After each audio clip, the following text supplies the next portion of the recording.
Alright, oh,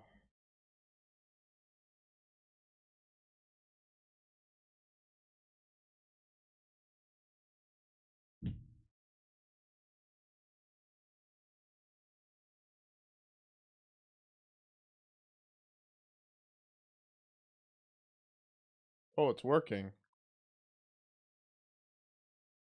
Fuck, man, this shit is pissing me off. My Streamlabs just crashed because of me trying to fix my timer. This isn't the first time this has happened. So we're just not gonna have a timer for this stream, but fuck, man. I hate when that happens. Days the Moore is walking out right now. I gotta retype all my tags again.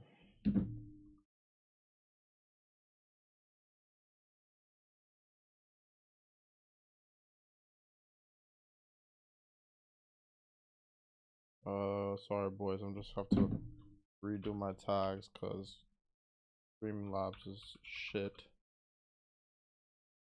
Oh, we got a viewer in here. How y'all doing? How y'all doing? Welcome to the stream.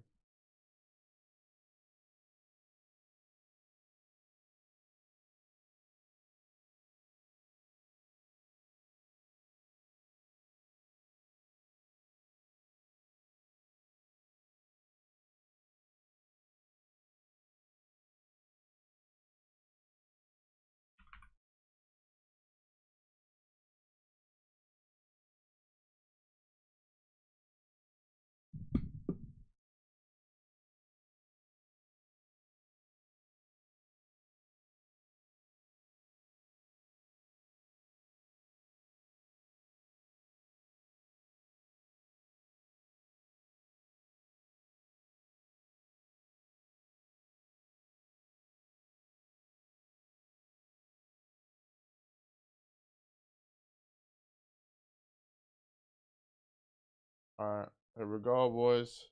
Chase the Moore versus Stevie Knight. I'll fix more shit when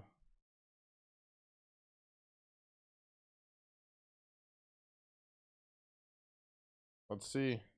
Can Chase the Moore have redemption, or is he gonna be even more shit than last time?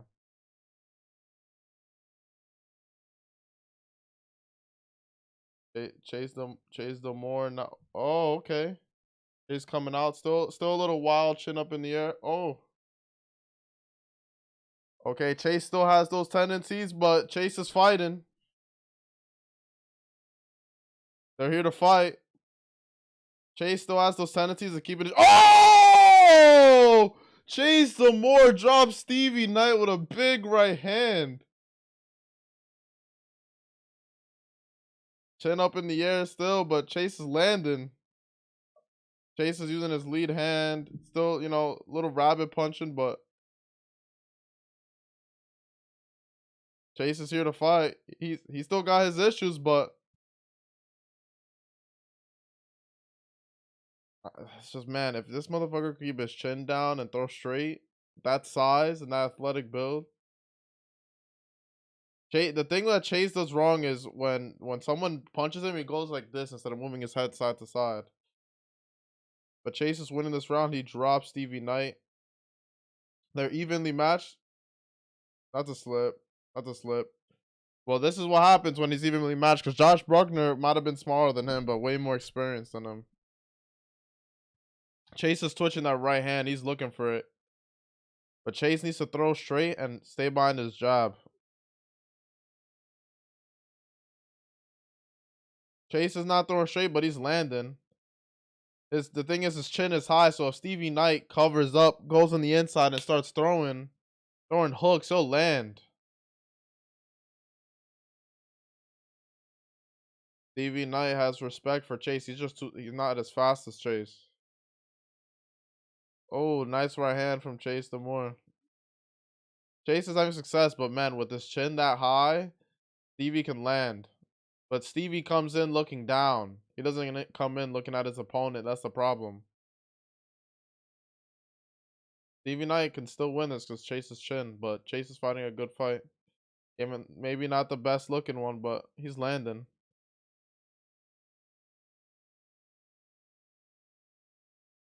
And you hear you hear Gideon in the crowd.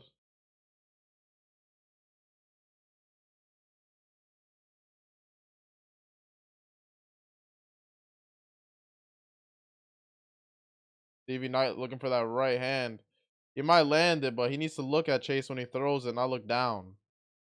Good first round for Chase so far, though.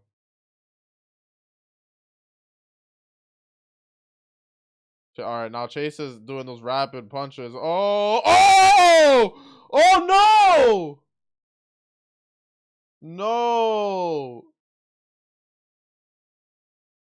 no. Chase TKO'd him, but he's hitting them while they're on the ground. He might get disqualified. Now their team are fighting each other. Oh no. Oh no. Chase can't punch a guy while he's down. And now the teams are in the ring.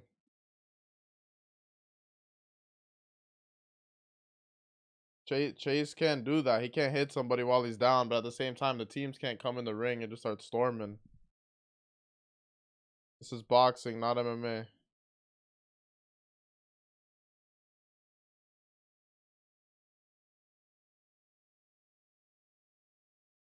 The coaches are trying to get Chase DQ'd.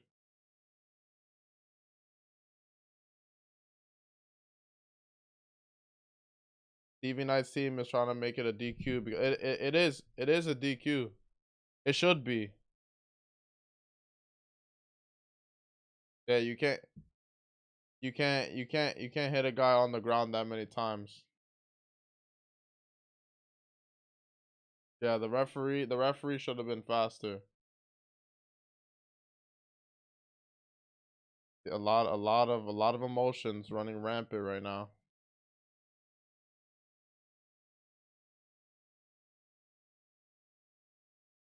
He tried doing the Izzy celebration, but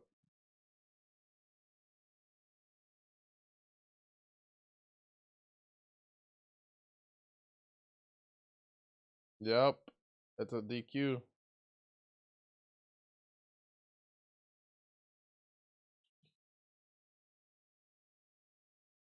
Chase the more loses by DQ.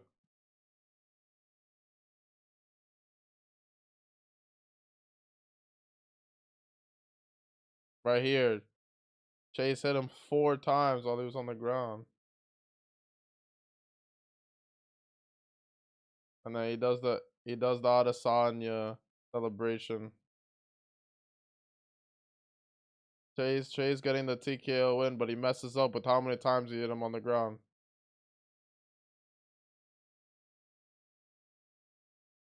Well, Stevie Knight wins by DQ, and the teams come in and fight each other.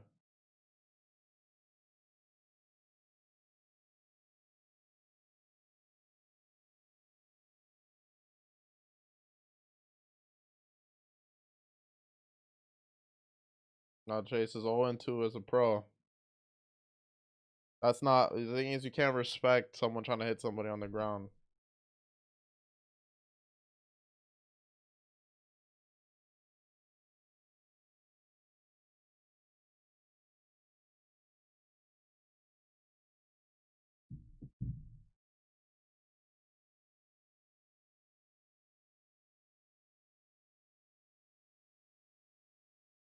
That was 8-9 punches on the ground.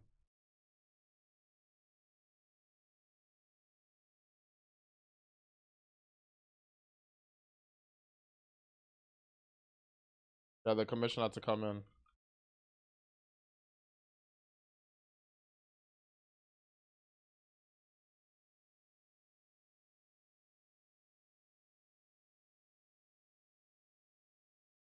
It's embarrassing, bro.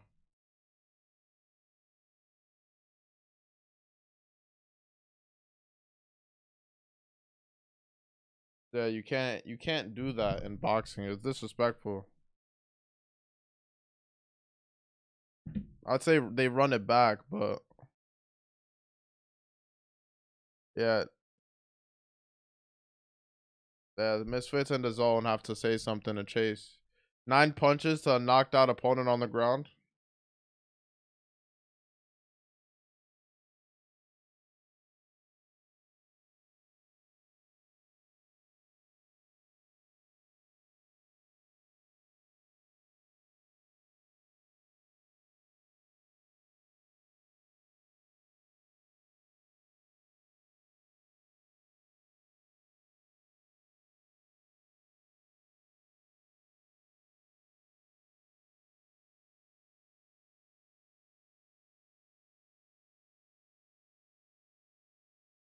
Chase is crying.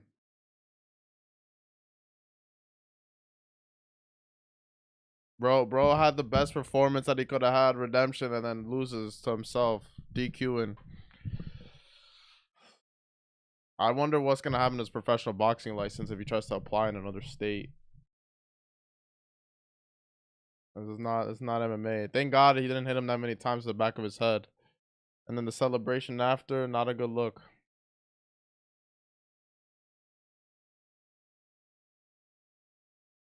Jitty. Nah, that was. Oh look, the fucking Keem in the crowd. He made it.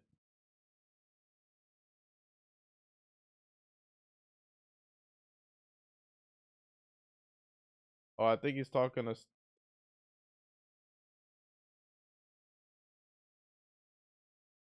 Yeah, that's consequences for your actions, man.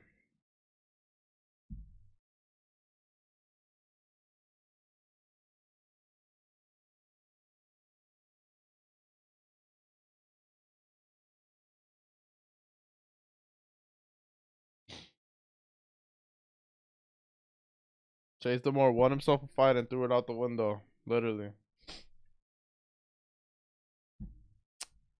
Shit's not valid, bro.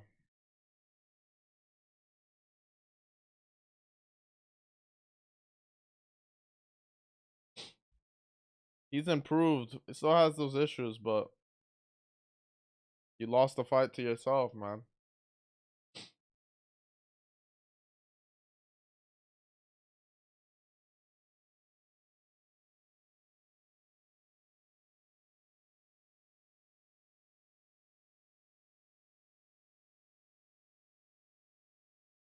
I don't know if they're gonna interview Chase.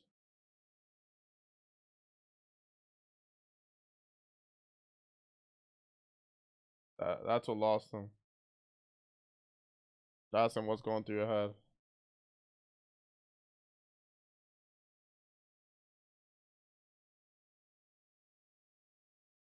Then he has a lot of adrenaline going through him.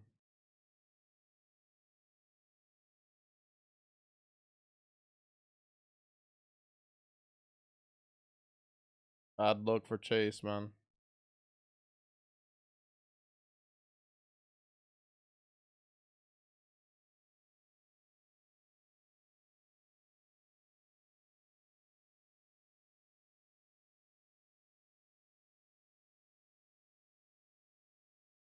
Greg Hardy would kill Chase Demore. He's calling him out right now.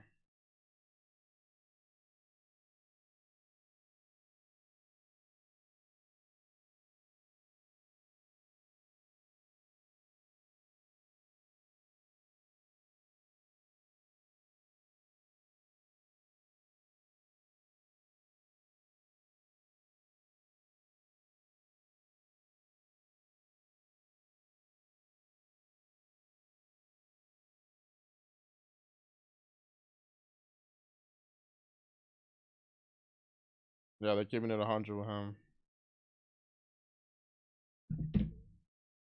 What do you guys think?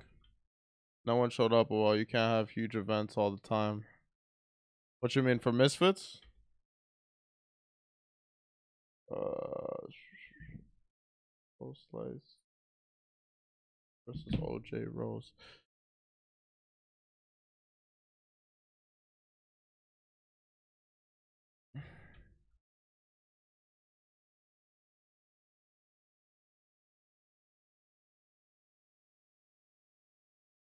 What's good, Nitro? How you been, my man?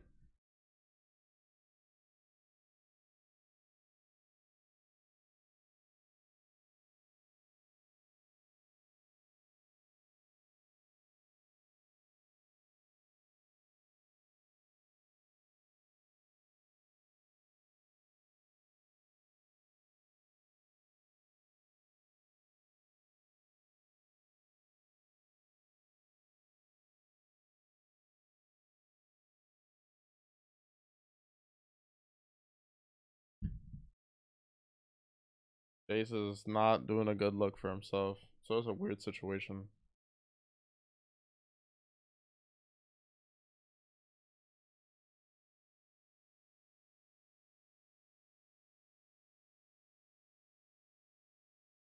Showing the promo for Tank versus Garcia.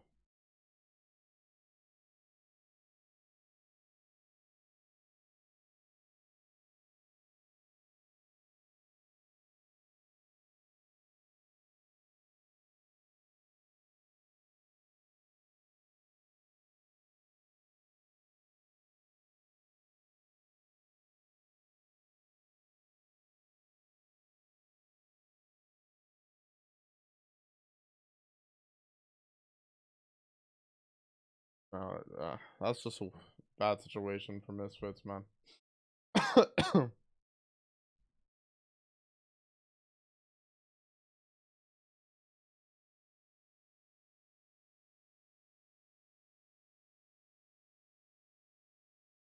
Appreciate y'all for leaving a like on the stream.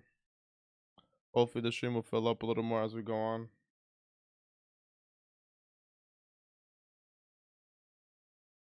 The energy just seems really low right now for Misfit 6. Weird energy.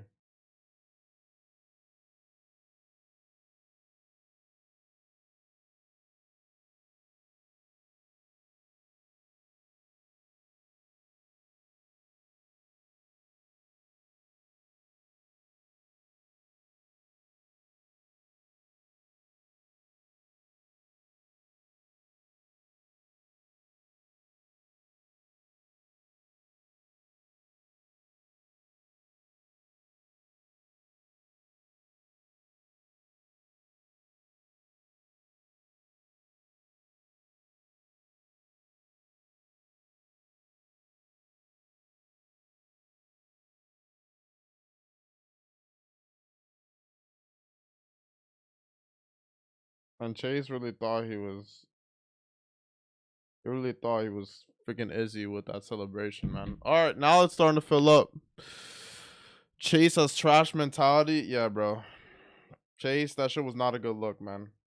He would and you know, he still has the same mistakes, but it could have been a good performance as an influencer, but he had to ruin it for himself and punch him 6 times on the ground. That shit's not okay, man. Can't do that. And the ref not pulling it off. Like the ref was doing a count as Chase is punching him on the ground. It was like the ref was asleep. So that's also the ref's fault too. The ref should have pulled him off earlier. And then Chase doing that celebration, that Eddie celebration, that shit is not valid. But man, damn, like 6 punches as he's on the ground, knocked out. Thank God they gave him the DQ, but that's the ref's fault too. Just as much as it's Chase's fault, it's the ref's fault for just watching Chase, boom, boom, boom, and then just counting. Like, what the fuck was that, man? But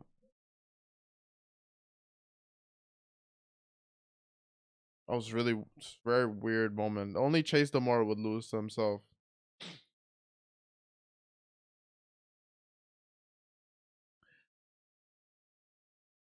No, yeah, you don't. There's no excuse for recklessness like that at all.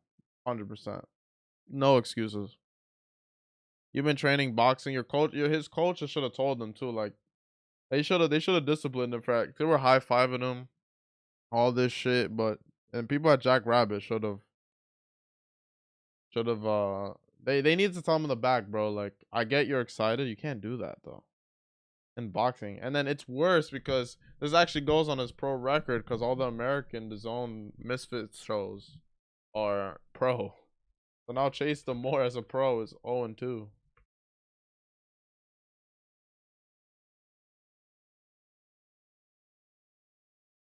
Can't be doing shit like that.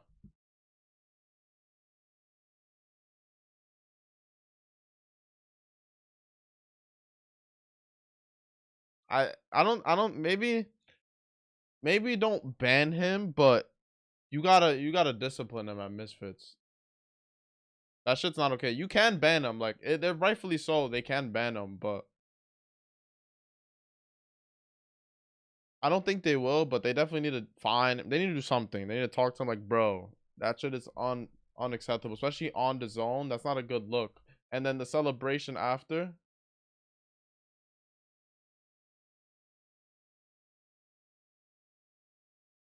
and then the brawl in the middle. That shit's unacceptable, man. Yeah, way too color. And then he was doing his thing. He was doing his thing, man. But fuck, man. Can't be doing shit like that. Still has those problems shit up in the air. He did drop him twice, but good that it would have been really it would have been really bad if Stevie Knight didn't wake up. If he didn't wake up and then Chase start talking that bullshit, it would have just looked way worse. So at least Stevie Knight's okay, because if Stevie Knight's okay, then all hell would have broke loose. Yeah, exactly. It was understandable, but at the same time, you know, emotions are high, bro. But you got to be careful because there's multiple times where that's happened in boxing where like that shit, the commissioners don't have it, and then Misfits could lose their license in that state, their event license. So there got to be repercussions for that. I wonder. Let's see what Twitter says. Who I got winning? I've never seen OJ Rose fight. I've seen Kimbo fight in Bellator, but I've never seen OJ fight. So I would just say Kimbo, but that's not a really like solid prediction. Do we know the order of the fights? Yes, I do. Let me tell you right now. Let me tell you right now. Where's Twitter? Where's Twitter? Let me find it. All right. Put this on another screen. All right. Next fight: Kimbo versus OJ Rose, and Minicon versus Jake the Viking. Then Uncle Pizza versus Yeti Gang TV. Then Walid versus Ipap. Chris Avila versus Paul Bamba. Then JMX versus Leveon Bell. The whole card stayed together. Who y'all got, Kimbo or OJ? I know the polls have 3 votes for Kimbo. But what do you guys think? I think it's Kimbo's fight to lose because he has a name.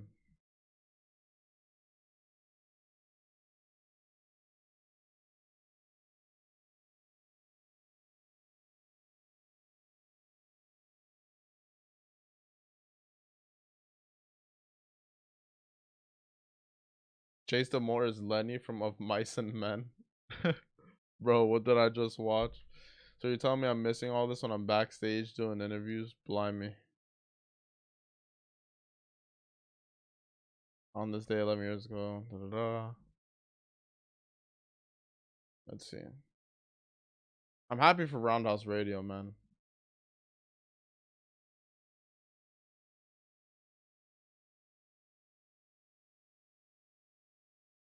All right. I think they're going to start walking out.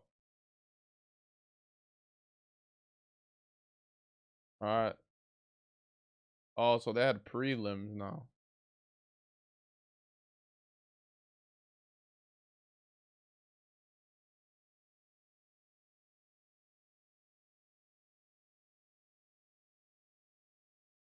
So we're talking about Kimbo versus OJ. Next one is Kimbo and Minicon Jake the Viking. So 6-fight main card, 2 fights of prelims. I wonder how much time they're gonna give. Yeah, so Roundhouse is definitely a better analyst when it comes to boxing, but the energy is different. But also, this is his first broadcast that he's done ever, and it's on DAZN, one of the biggest boxing platforms. So I can imagine the nerves are getting to him. You know what I mean? He needs to get his feet wet. Like Wade at first when he was doing the backstage interviews, like he was a little nervous too. So, but I'm happy for him that he's getting that shine, because I always felt like he didn't get the shine that Wade got. They both deserve to be doing big things. Now Wade's on Kingpin, Roundhouse is on Misfits. Hopefully they like him and he stays around. Yeah, Chase punching him when he's down on the ground. That shit was not okay. You can't be doing shit like that.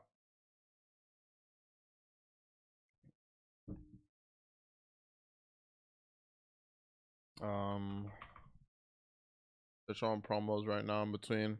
What do you guys got in the main event for JMX and Leveon Bell? Who you got?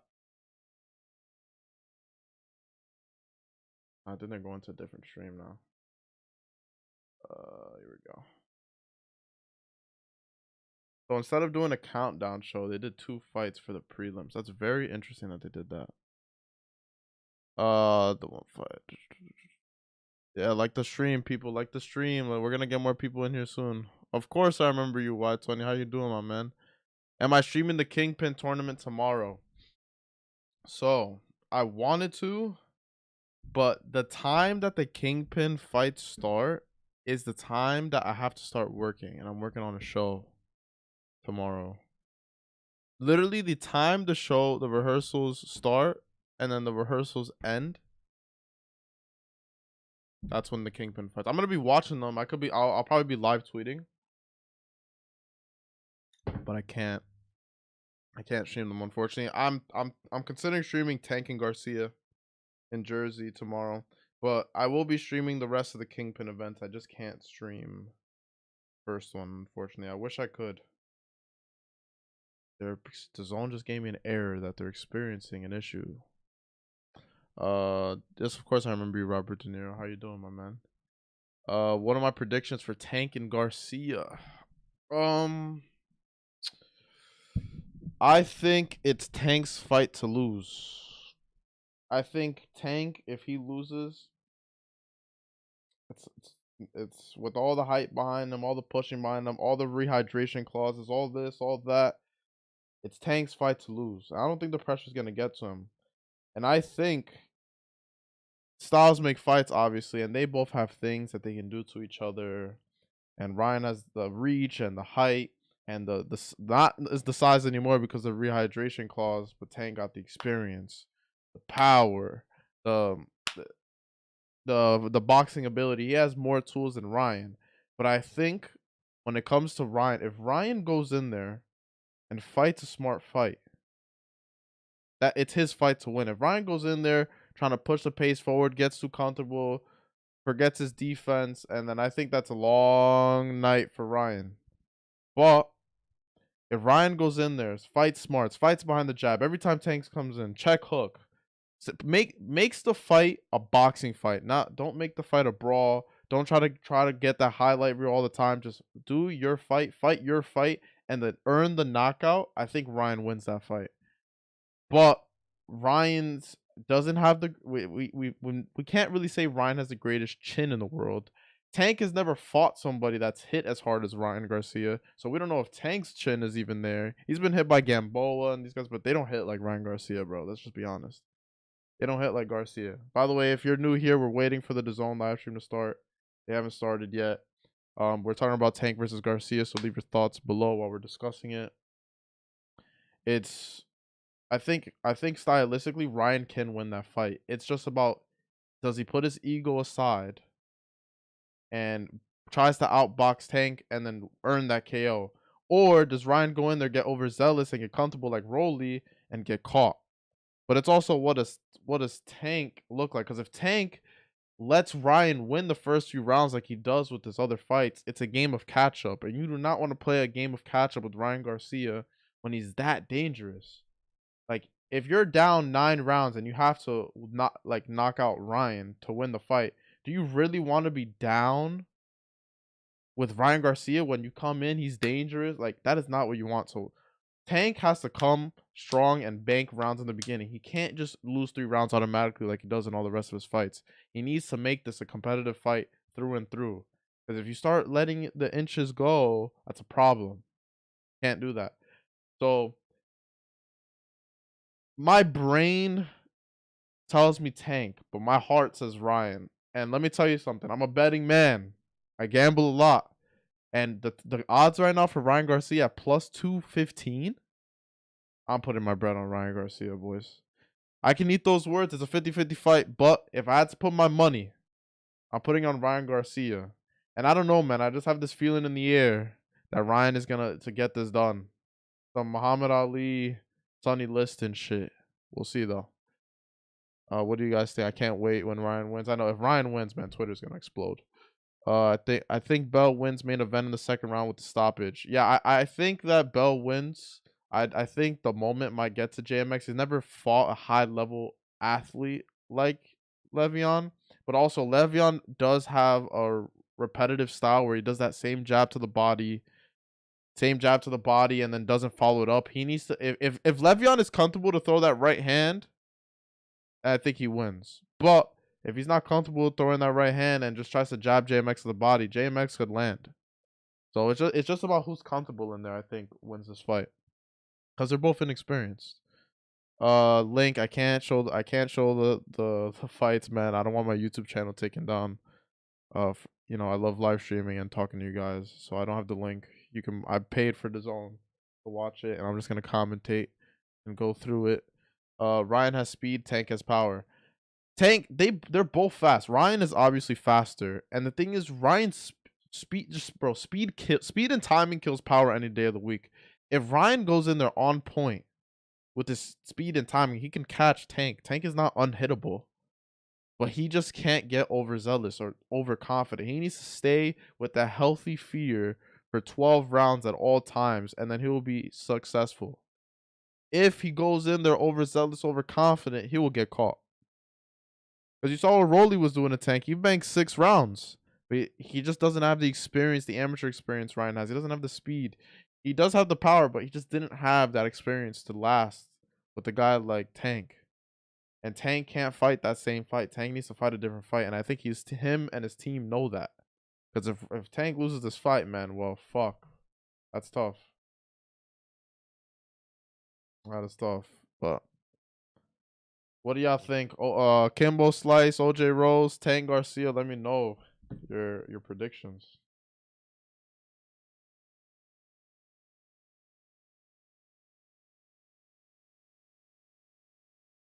Oh, let me make a phone call, boys, while we're on the stream. I wonder who's this new commentator on Dazn. Hi,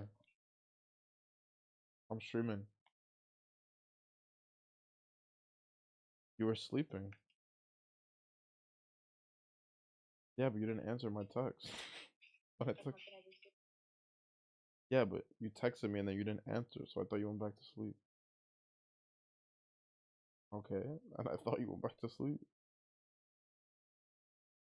Whatever. I'm streaming though. I can't be on the phone too long. I told you I was gonna stream at 7. But you didn't answer me. You did not answer my text when I responded to that.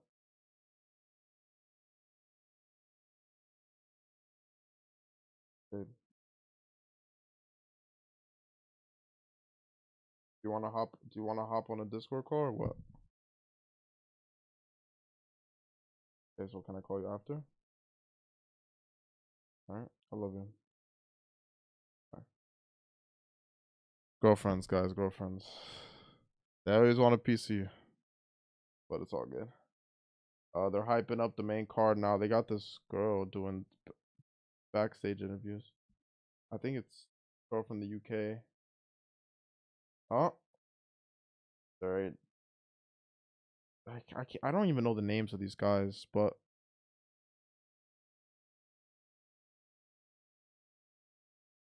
man, the energy just feels so off because there's not a lot of people in the crowd yet.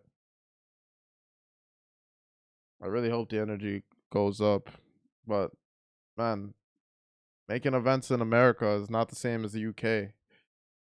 So and they know that. That's why they're not doing these crazy arenas in the US. They gotta start building up their stars and stuff like that. So I hope that they're gonna figure it out because I think internationally Misfits is gonna sell out arenas, but the US is not easy, man. It's not easy. They're hyping them JMX right now.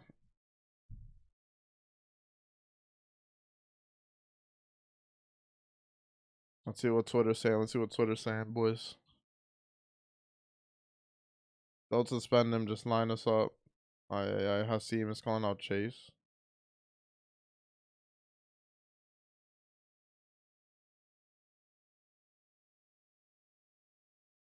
Damn, Gideon violated Fox. Said, I wish Fred was interviewing me.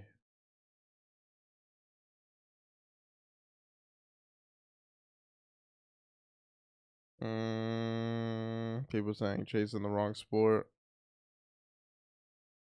Now they're going over these fights again. 89% for Kimbo Slice Jr. We're still waiting for Kimbo and OJ to walk out, but I guess they're waiting for the stream to get put together. I don't like the idea of them, instead of doing the countdown, doing prelims unannounced like that. I think it's better you do the countdown to get people start coming in, hyping them up, and then you start the show a little faster at 8 p.m. I think they're gonna start around like 8:15. We'll see.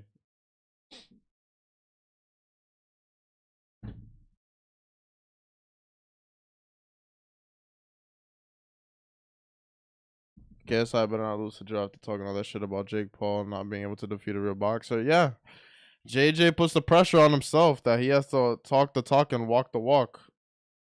Well, that's what makes him and Jake so famous is they talk all that shit so people tune in to see if they can follow it up. And then if JJ puts Fournier to sleep, then you're gonna see everybody cover it. But those type of risky conversations is what make it. It either makes or breaks you. And so far, JJ has passed all the tests. So can he beat Joe Fournier if he wants to fight Tommy? Like he says, he needs to destroy Joe Fournier. He needs to. I think he will. I think he's gonna. I think Fournier's too slow. He eats a lot of jabs, man. JJ fights behind his jab and pushes Fournier on the back foot, puts that pressure on him. He's gonna be in better shape than Fournier, and he just has to put it on him. But he has to also fight smart. He can't empty out his gas tank trying to kill him like he did against Temper. He's gonna have a different type of respect for Fournier, but that's what makes that fight interesting. The thing with Fournier, people talk shit about Fournier, this and that, but Fournier is a good warm up for Jake because they have a lot of the same shot selection. Fournier's a bit slower. Fournier definitely doesn't hit as hard as Jake, but their styles are very similar. Very similar. It's Joe's slower version. If you watch Fournier's fights and you watch Jake's fights, they same shot selection. That jab too. That jab to the overhand. A looping left hook. It's Fournier is slower, but a little more polished than Jake, but very, very novice level. Because Joe has that 9-0 pro record, 9 KOs. It's the only reason they're fighting. And I think Joe has the fight IQ too. Like he knows what he's doing in that boxing ring. He just to the public eye, he just makes himself look like a clown with the speeding up the footage and shit like that. He was a sparring partner for Chrissy Bank Jr. So just getting beat up for 12 rounds in practice, but that experience, you can't buy that experience.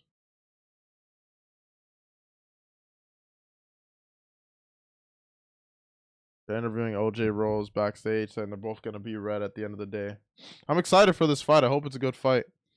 I don't want to see no punching on the ground again. But Kimbo's experience. Kimbo has the pressure on his shoulders. And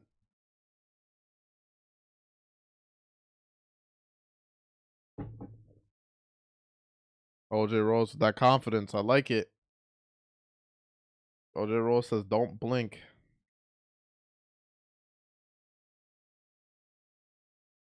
I think they're gonna get to the tail of the tape soon.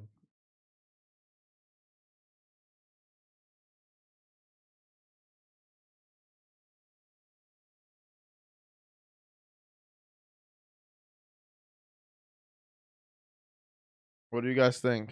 89% say Kimbo Slice Jr. If OJ Rose pulls this off, it's a big win for him because people think he's gonna lose. 89%. The public eyes riding with Kimbo. So it's a big moment for OJ Rose. And then Kimbo, it's a big moment for him too, because he didn't do well in Bellator. OJ Rose winning? I mean, I'm an MMA guy, bro. I gotta root for Kimbo, but OJ Rose winning, that's big for him. What's my stream name? I don't have a link for a stream if that's what you're asking. My YouTube name is Knockout FM. My real name's Sebastian. If that's what you want to know. I paid for the fight on Dazn. We're gonna be commentating, watching the whole thing. They're promoting Canelo, John Ryder. We're promoting all the fights on May.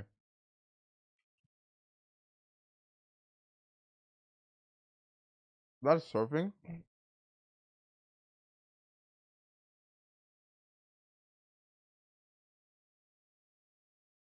I'm excited for Saul Poppy versus Anthony Taylor. I'm excited for that. That's a big test for Saul Poppy. I can't show it on stream. I will be commentating it though, Stefan. I will be commentating it. We're still waiting for Kimbo and OJ Rose. I think after this promo, they're gonna start walking them out. Thing is, once Misfits starts going, the pacing is really good.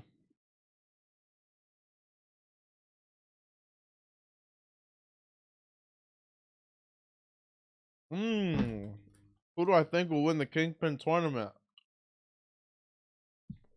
Obviously, Gib is the favorite. But there are also questions that need to be answered. Like, can he get through McBroom? How does Kenny look? How does my mate Nate look? How does Winderson Nunes look? How does that new guy Flippercheck, I think his name is? There's a lot of unknowns. Like, if they come out looking insane, then it can be interesting. Let's see how Jarvis looks. What if Jarvis looks insane? So I think we'll know after. I think we'll know after the quarterfinals. But obviously the favorite is Gib. Or I think Gib. I think Gib will get it done. But we got to see. And L Brook for the women's tournament. We got Salt versus Anthony next month on 007. I know. I think Poppy's gonna win, but I don't think he's gonna knock Anthony Taylor out. So it's a fight for him. With a year and a half of really training boxing for real, fighting a 2-3 pro with a 9-6 MMA record, over 20 professional fights. That's crazy. That means you're talented. Roland was good, my man. Yes, again. OJ Rose is walking out.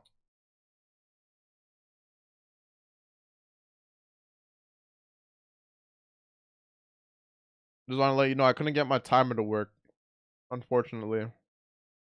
My stream crashed last time I did that. That should piss me off. So, but if you're new here,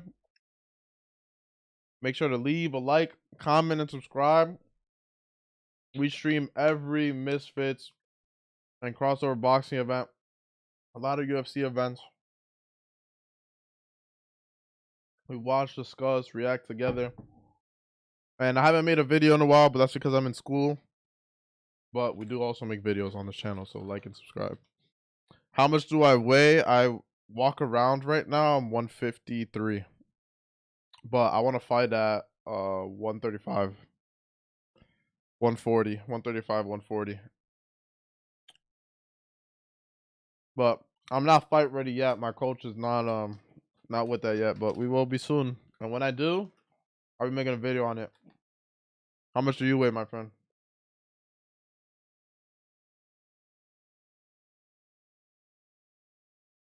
If I fought on Misfits, I'd fight at 135. Stack division. I would love to fight people like Dean, Walid. All those guys. Fox, the G, Brad. I didn't watch for free. I had to pay for Dazn. I'm not using a site. I'm not risking my YouTube channel getting taken down. And $20 a month on Dazn is not bad. Not bad at all. Harry Boudreaux has the ref.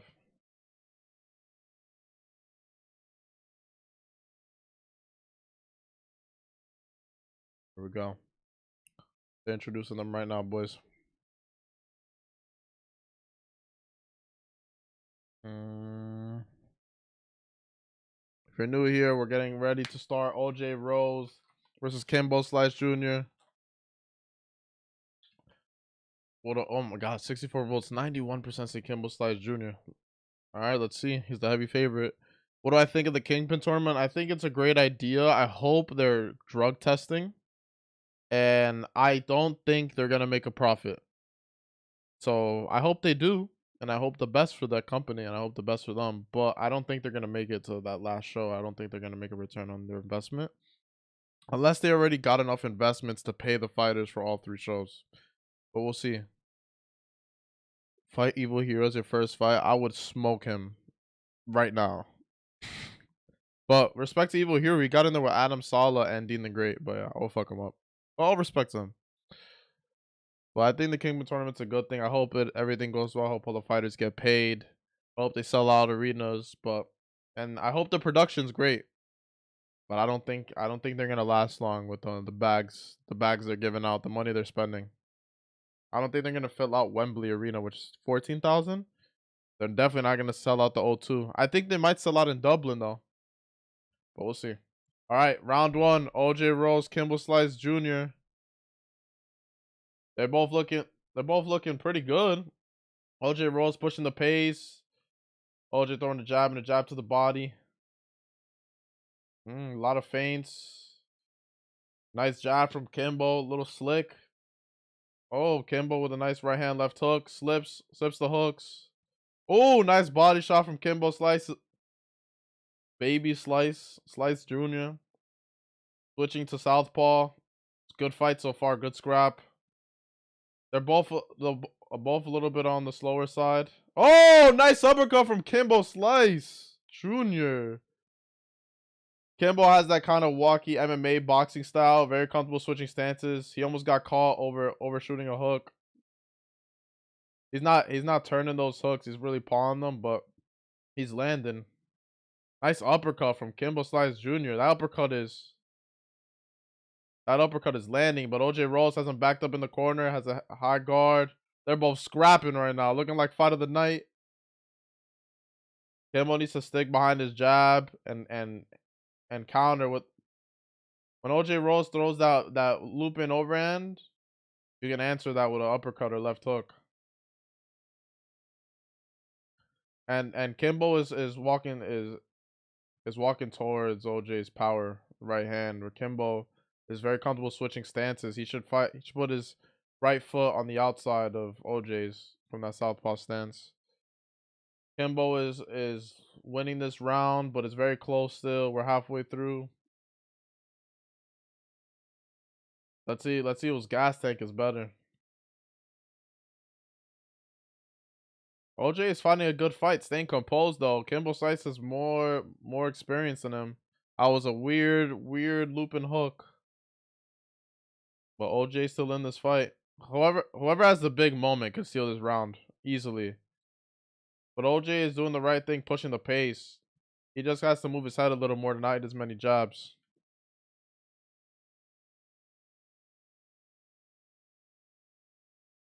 Oh, OJ Rose slips out of the way from that, but Kimbo Slice landing to the body.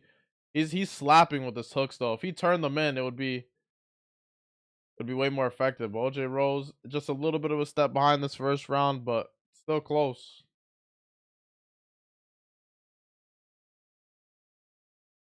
Kimbo better have a gas tank to keep up this pace, and he has to be careful looping those hooks. He needs to still fight behind his jab. When he fights behind his jab, he fights the best. And OJ Rose needs a little more output, but very close first round. It can go either way. I would edge it towards Kimbo, but good first round. Good fight. I would give Kimbo the first round, but it can go to OJ Rose. What's the site? What's the site I'm using? I'm not using the site. I'm not using a legal site. I'm paid for Dazn $20 a month. I should do the yearly thing since I'm doing these live streams, but I do pay for Dazn because I don't want to delay and all that shit from those sites, and also I don't want to risk it on my channel taken down. Am I doing a watch party for the Kingpin tournament? Unfortunately, I'm not doing it for the first event because I'm gonna be working. I will be doing a watch party for Tank and Garcia. But the other 2 Kingpin events, if they happen, I will definitely be live streaming them. Who you got for Ed Matthews and Blueface? I think Blueface is gonna win, but I hope Ed Matthews isn't on the roids. That would not be a good look for Kingpin, man. Alright, so round 2 is starting. Let's see how it goes, boys. Bell rings, round 2. I want to see the adjustments that OJ makes. I think he was a little bit of a step behind, but he's fighting a good fight. He just needs more output. Now he's slipping. Now he's slipping those jabs. Oh, I think he caught Kimbo. I think OJ Rose caught Kimbo in the middle with a short right hook.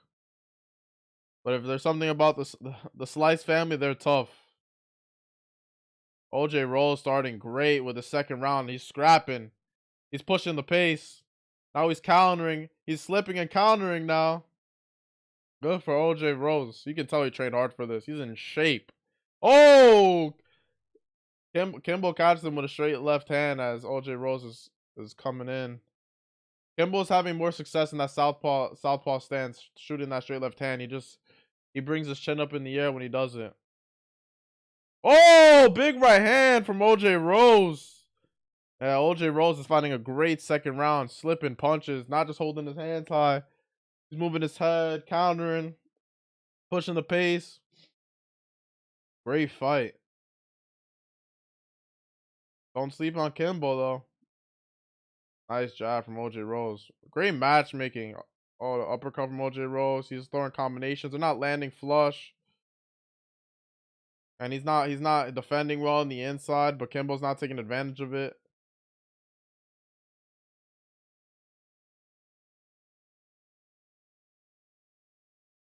Damn, OJ Rose with a nice jab. Rose has made the adjustments. Kimbo is starting to slow down. And he's starting to loop these hooks. That gives openings for OJ. OJ's fighting a smart fight. There's openings for Kimbo to counter, but now he's fighting back. He needs to fight. He can't keep it clean. And now OJ Rose, I think, is hurting Kimbo Slice. And now the ref stops it. I think that was too fast of a stoppage. I think you should have gave him a count, an 8 count. Great performance from OJ Rose, but I think that was a quick stoppage. I think they should have gave him a count. Stoppage was too fast. I think at least give him one chance for a count, man. Good performance for OJ Rose, but Kimbo was winning that first round. Man, that officiating. What are with the refs in New Orleans? I don't like that the refs the story in 2 fights out of 3, but I think they should at least give Kimbo a chance to give him a standing 8 count.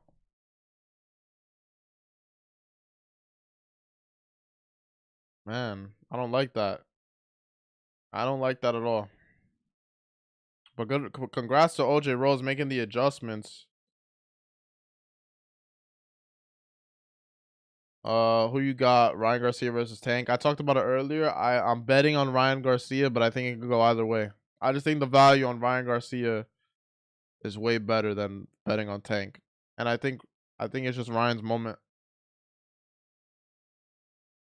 Too quick from the refs though, man. I don't like when the refs make it about them. Good for OJ Rose though. Good matchmaking from Misfits.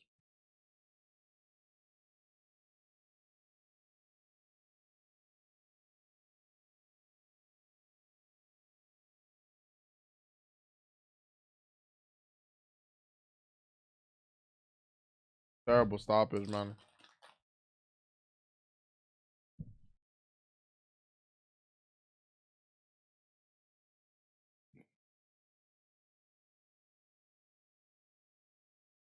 Good for OJ Rose though.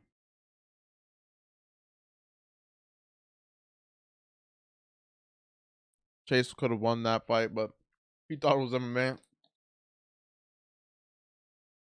Chase is in shambles right now. That was not a good look, man. You can't hit someone while they're down. First, you had a great performance compared to your last fight, right? Then you dropped him twice, but then you get overzealous. You keep punching him on the ground, no self-control, and then you try doing Izzy celebration after you illegally punched him on the ground. No excuse for that. I don't feel for him.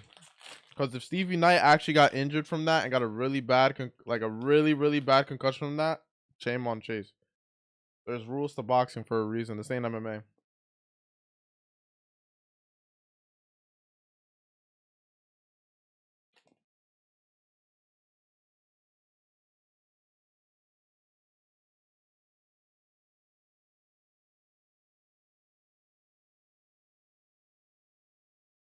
OJ Rose wants B-Dave. Kimbo slides with 90% of the votes, 10% of the votes for OJ Rose, and he gets the upset. Unreal. Only on Misfits, man. That stoppage was terrible, though.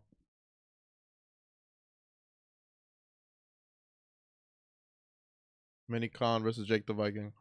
Yeah, people are definitely underestimating Ryan Garcia. And that's why if he wins, the internet's gonna fucking explode. They're gonna explode.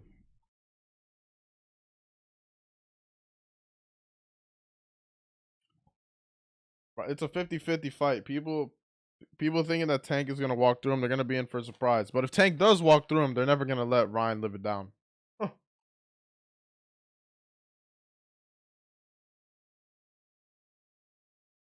Are these Misfits judges bad? Misfits don't hire the judges.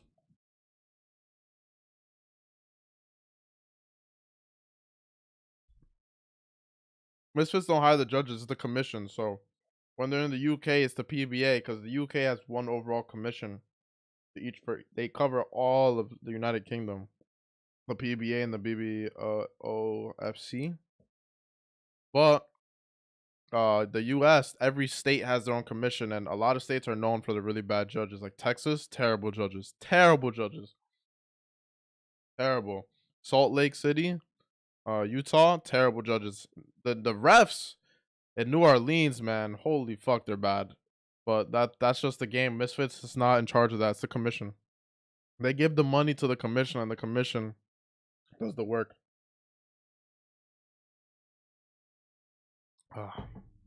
I got Minicon by TK on the 5th. I think it's a 4-round fight. Don't underestimate Jake though.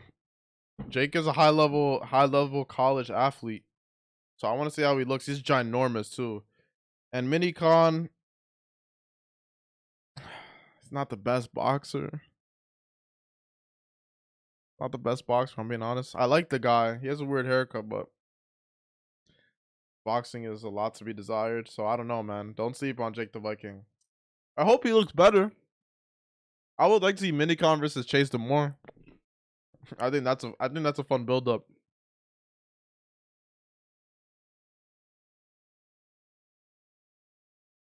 When is Walid fighting? Walid is the third fight that before the co-main event.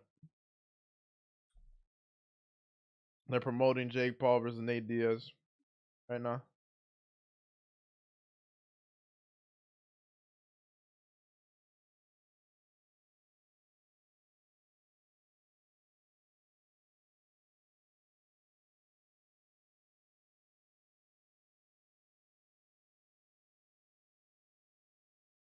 I'm surprised 100% of the votes are with Minicon.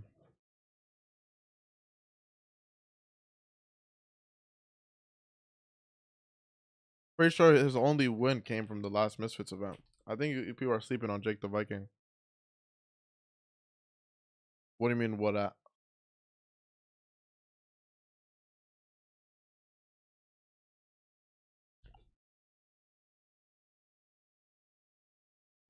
Goldfish. I'm fucking starving. I was gonna buy food, but then when I found out the prelim started at 7, that should piss me off. I wanted to get food before the fight started. The first 3 fights were mid. The first fight, a good performance by Vampira. Not a lot to be desired. Second fight was entertaining with Chase doing his thing, but then ends with controversy. And the third fight was good while it lasted. Very good fight. Just way too early. Way too early stoppage from the ref. And that's the ref's fault. I liked and sub W stream. I appreciate you, FlowFi. I hope to see you around. We stream every Misfits event. I won't be streaming the Kingpin event tomorrow, but all the future ones, if they happen, I'll be streaming those, reacting, giving my thoughts with all of y'all, having a good time. I always love streaming with y'all, but I appreciate it.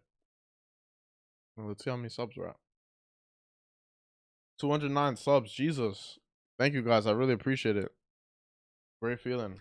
Especially because I don't upload like that. I just stream now because of college. I want to get back to uploading soon. I just have to figure out the right schedule for it because I know I can make high quality videos for y'all and have some good insight. What do you think about Chase the Moore? I think he's a jackass for what he did. He's a talent. He's not a talented boxer. He's a guy that's in shape. He obviously works hard. Um, he's not on steroids because they do test. I think he has potential on the mic. He's an entertaining guy to watch, but he just is his own worst enemy. And all his L's are to himself. Yeah, no, he disrespected he disrespected Misfits. He disrespected boxing. He disrespected his opponent, his team. Just not a good look. If that didn't happen, people would have been sucking his dick. Crazy. But he did that to himself.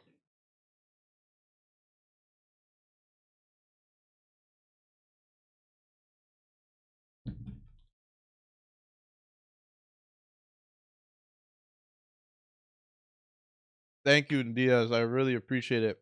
Y'all are dub. It wouldn't be a W stream without you guys. You guys are a W chat. I really appreciate y'all. I'm sorry I'm eating, but I'm fucking starving. Appreciate everyone that's liking and subbing and chilling here, talking with each other, discussing. It warms my heart. Here we go. Money, money, money, money, money, money, money, money, money. So I don't know why that doesn't work all the time, but when it works, it's the best. It's the best audio cues. I appreciate you, Flow5, for subscribing. I remember everybody that's been in the streams before, and I always remember y'all, especially when we make it to the top. Yeah, bro. It's funny. It's funny GIF, right? What do they call it? GIF or GIF?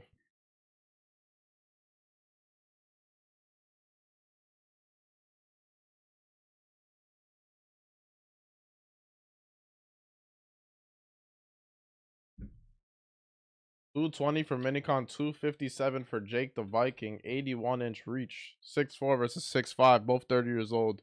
Jesus. Big boys.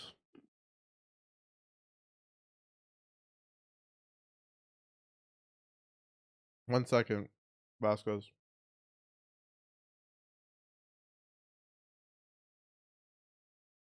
Who do I got for the rematch for Gibb and McBroom? I think it's Gibbs' fight to lose, but I think Austin doesn't have. We haven't seen Austin have a crazy gas tank like that. But after getting knocked out the way he did, I know he's working hard. And you can't forget those first 2.5 rounds against Gibb. That Austin was having great success. Great success. He was outboxing him. He dropped him. But then once he got caught, his gas went out the window, man. And he can't be as repetitive as he was. He's a talented guy. He's an athletic guy. I think Austin can win the fight. People think Gibb is just going to win. But Austin needs to be ready. He needs to be working hard. And his gas tank needs to be ready for 5 rounds. He needs to come in with a different game plan. He can follow a game plan. We've seen it with his last fight and the fight before that. That's the high level athlete shit when you can follow a game plan on instinct. But I think Gibb might just be too much for him. I could be wrong though. I wouldn't be surprised if Austin pulled off the upset. I would not be surprised. And if he does beat Gibb, that makes that tournament so interesting.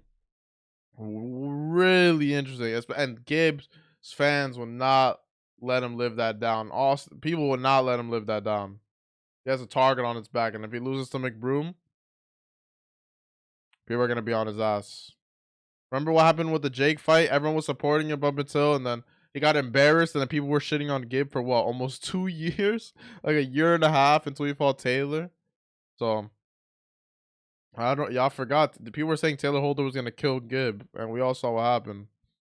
So that's the thing with influencer boxing. Who do I got? KSI or Joe? I got JJ. I think JJ is gonna be too much for him. Too much. I think the youth.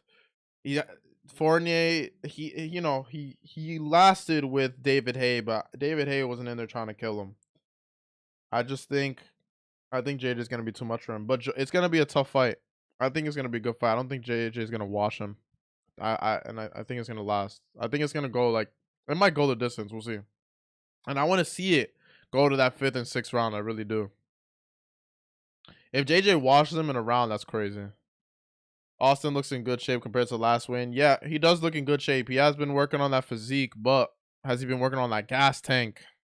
As we all know, Gibbs been working. So let's see. I think if Austin worked as hard as Gibb and had as much experience as Gibb, he would beat him. I just think the timing of everything is just not great. Like for Austin, the ideal world would have been him having another fight before Gibb. But now he's straight back into it with the guy that just dropped him 5 times. And that's a mental battle that you have to fight before going out there. Knowing that he embarrassed you in front of your wife and kids, in front of all your fans in your own event, shut down your whole promotion.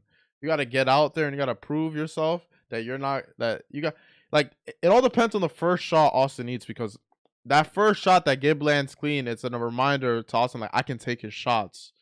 But if Gibb lands a big one and Austin goes down right away, then fuck, man.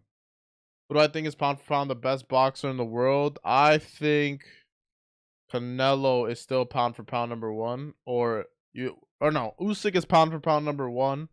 And then Canelo's pound for pound number two. For Canelo to get that pound for pound one spot back, he needs to beat Bivol. All right, boys. We're going to Minicon versus Jake the Viking. I don't know. Don't sleep on Jake the Viking, but also Minicon has that experience. He has that experience factor, but let's see, boys. 71% say Jake the Viking. That's crazy. Let's see. His first boxing match, round one. Oh man, Minicon with that jab to the body. Minicon's trying to time that jab to the body to a big overhand right. But man, Jake, you can just, man, if he lands one big one, man. Well, I think what if it's who lands first, and Minicon lands a big right hand and wobbles Jake the Viking. Yeah, I think it's a matter of who lands first, who gets that respect first. Minicon fighting a good first round. Jake is struggling with fighting in the inside. His style, he's trying to keep Minicon at range, but Minicon is coming on the inside, setting up with jabs to the body. Oh, big right hand from Minicon. That's experience factor. I think Jake's style, he's on the back foot, but he's trying to keep Minicon at range. And he's not checking Minicon every time he jabs to the body. When someone jabs to the body, you want to answer with a right hand after or a left hook. And he doesn't have that experience though. Nice jab to the body from Jake, but Minicon fighting great in the first round.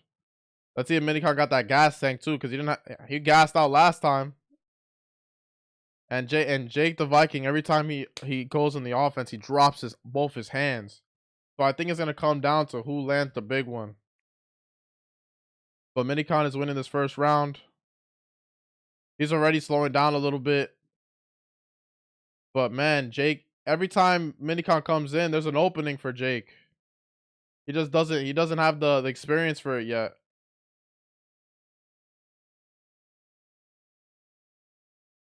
They're fighting dirty. Minicon's style of being rough like that is struggling. Oh, that right hand was close from Jake the Viking. If he got the respect from Minicon. It's just he keeps his chin too high in the air. And he doesn't see his openings for counters. He's not at that level yet. And Minicon is doing the simple fundamental things to win a fight from experience. This is like his third camp.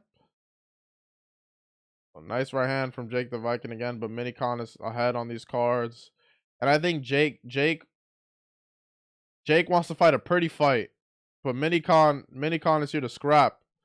And the thing is, Jake keeps fighting on the back foot. Jake has the bigger man, but he's fighting on the back foot. He needs to bully Minicon. Oh! Minicon didn't like that right hand from Jake. But that's all Jake the Viking has is a straight right hand. He hasn't thrown any hooks, any uppercuts, barely any jabs. He just has that right hand. His mouthpiece fell out.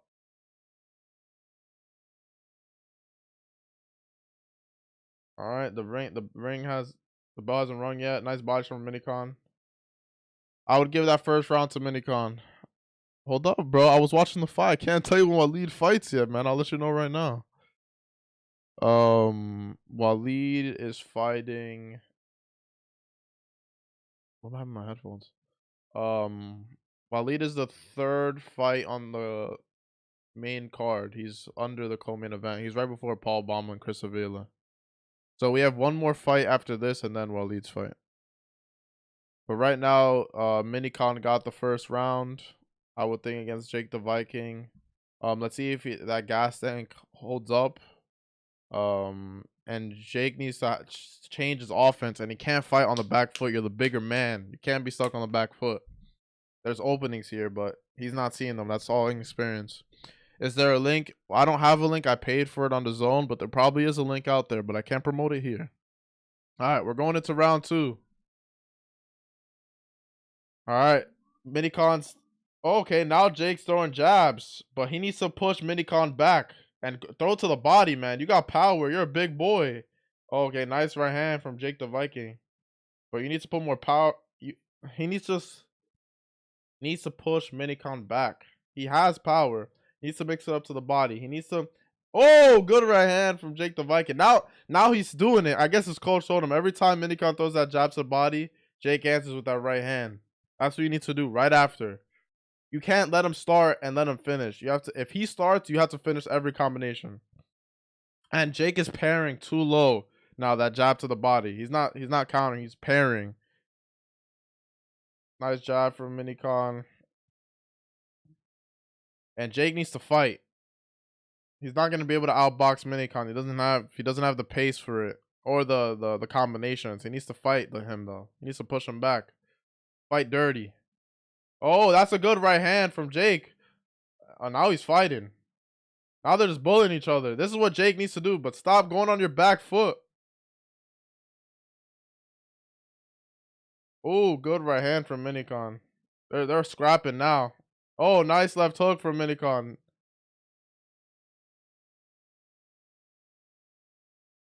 That's a slip. That's a slip. That was not a knockdown, but I don't think Jake likes this. They counted as a slip, but Jake took a while to get up. He took those 10 seconds. I think his gas tank is. I think Jake is having a gas tank problem now, and I think mentally he's fading. He stayed on the ground too long. Oh! Oh, he hurt Minicon with that right hand and an uppercut. Oh my god! And they're clinching. Heavyweight Misfits boxing. Turn around, Jake. You can't have your back turned to the ref. And stop fighting on your back foot, man.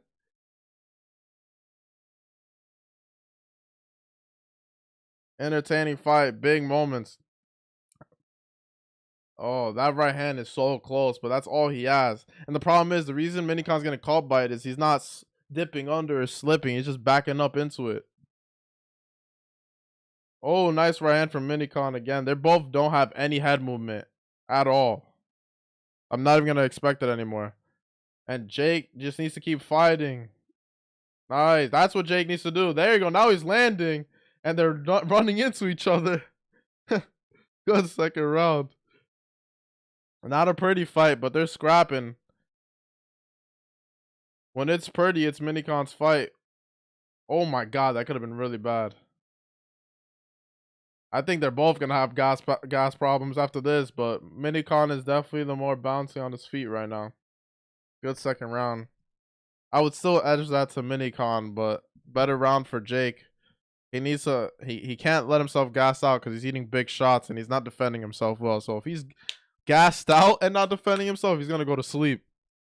Same goes for Minicon though. But Minicon, even though he doesn't have good defense, he's backing out of range just a bit better, and that's what's keeping him in this fight. He's not just standing still. He might be eating a right hand on the way out, but he's on the way out. He's not eating it flush. So that's what's keeping him in this fight. We're going into round 3. His coaches are telling him, this is your fight. 6 minutes. It's a big mental battle for Jake. Yeah, he hit that left hook well. He thought he was going to the right to the body. And he thought it was a knockdown. Ooh, that was a great big ass right hand. But the thing is, Jake got excited when he landed. He didn't back up. He's just scrapping. That's scary having a 260-pound man just swing on you like that, bro. It's wild. The ref is saying timeout. Jake is tired, man. Jake is tired. His body language is not great. Oh my god, that right hand, if that shit landed. Oh, it's scrapping. They're short. They're not any power buying them, but they're landing. Minicon can land a big. Oh, they both traded right hands. Oh god. And Jake the Viking is tough as nails, man. He's fighting back. If Minicon keeps the distance, this is his fight to win, but he's scrapping and keeping Jake in this fight. Oh, they're talking to each other now. They're swinging. And Jake the Viking is parrying too low. I don't know why his coach has got him too used to that parry, man. You have to teach him how to move his head, not parry.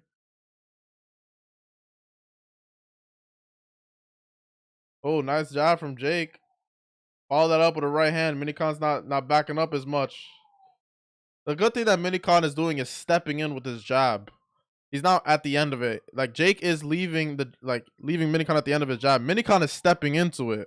That's why Jake the Viking's head is going back.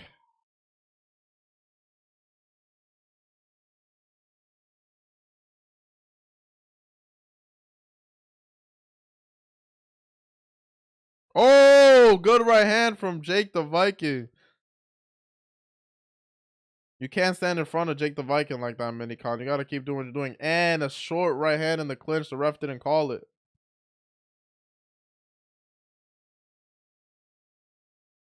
The ref is warning Minicon from the behind the head shots. And now they're clinching. They're tired as fuck, these boys. Oh, now Jake is trying to push him off. Oh, on a left hook on the exit. Jake the Viking's chin, man. Motherfucker's got a chin.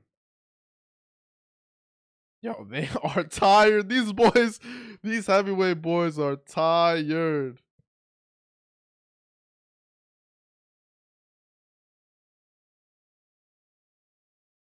Y'all tired, but you gotta fight. That's what the ref says. I think Minicon is edging out this round just from output alone. But they're both so tired. And Minicon is just not Minicon. Jake is just loading up his right hand. He's not fighting any boxing fight. He's just trying to land that big right hand. And Minicon is just coming forward, throwing hooks, trying to clinch. He's still trying to jab. Oh, now he's throwing looping hooks. Not a pretty fight. Oh, short uppercut from Jake. I would think Minicon is up on the scorecards, but Jake is still dangerous. They're both so tired anything can really happen. But if this goes the distance, I think this is Minicon's fight. We're promoting the George Foreman movie.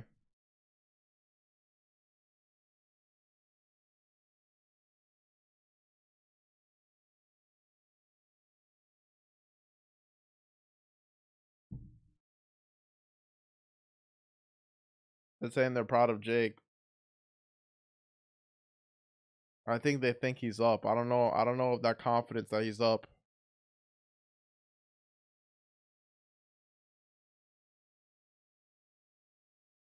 If I'm his coach, I'm telling him he's down. I don't know. Maybe I'm tripping. I don't see it, but I think too much confidence in that corner. I think Minicon is winning, but Jake is still in this fight.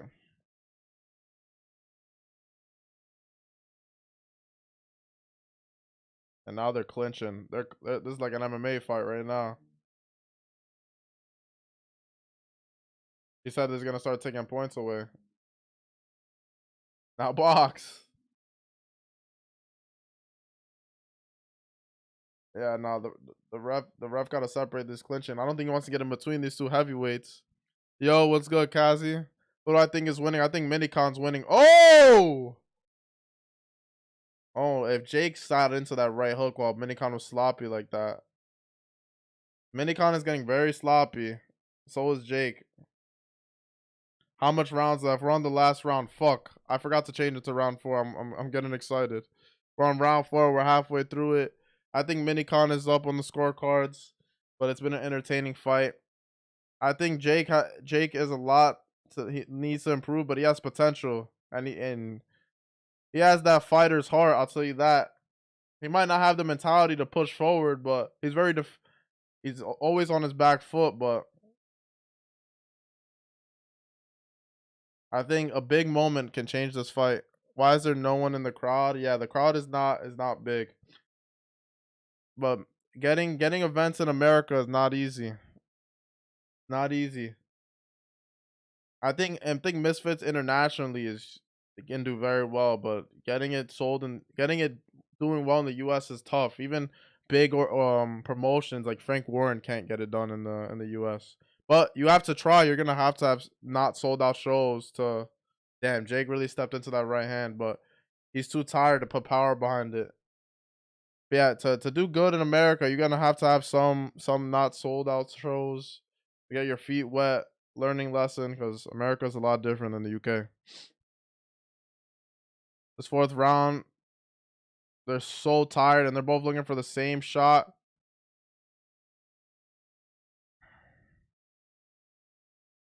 Jay, I don't know why you like to parry that jab, man.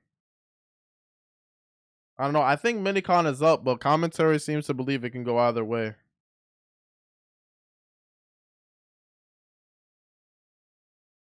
I wonder how these judges' scorecards are gonna be. Minicon knows the end of the fight.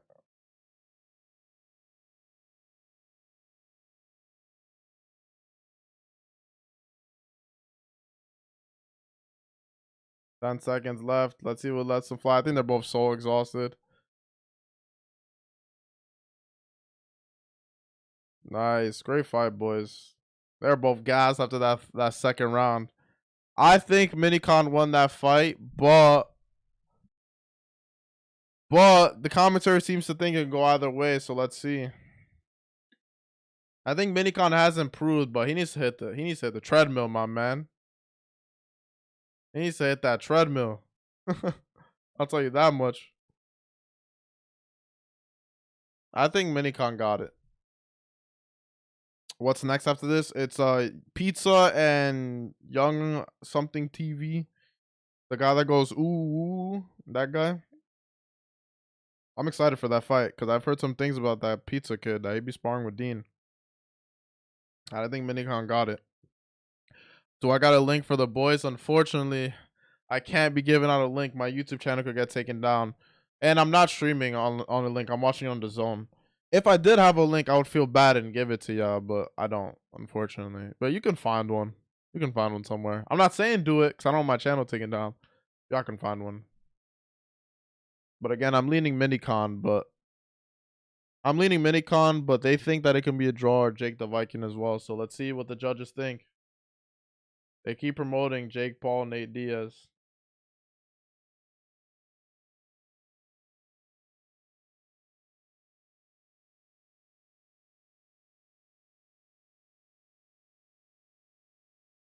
But next is, yeah.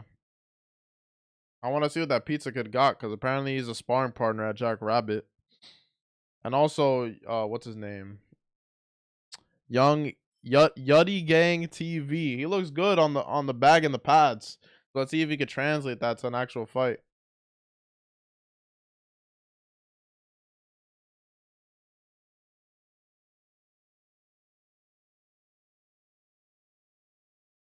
They're saying a draw can be fair. Draw or Drake win? Oh my god, yeah. People are going back and forth. Let's see who won the fight, boys. Who do you think? Minicon or Jake the Viking?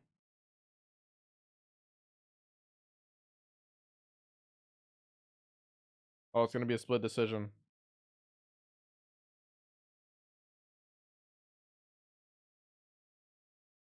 Gonna be a split decision. 39-37 Minicon.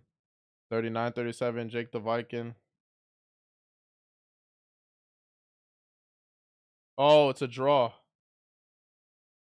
A split decision draw. Split decision draw. Run that back though. I want to see them run that back with more training. Get a better gas tank. Get better boxing skills. I'll watch that again.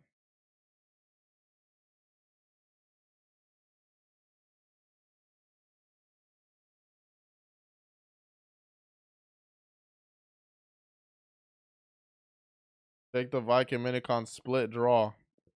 I'm okay with the draw. I thought Minicon won, but I'm okay with the draw. Run that back. Run that back and hit the treadmill, both yeah.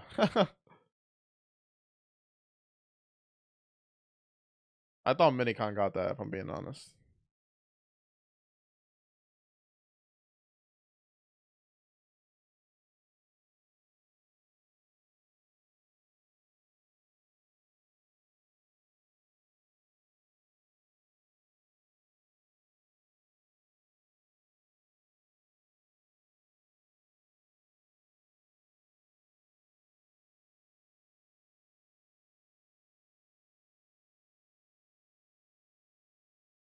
Jidion almost getting the zone in trouble.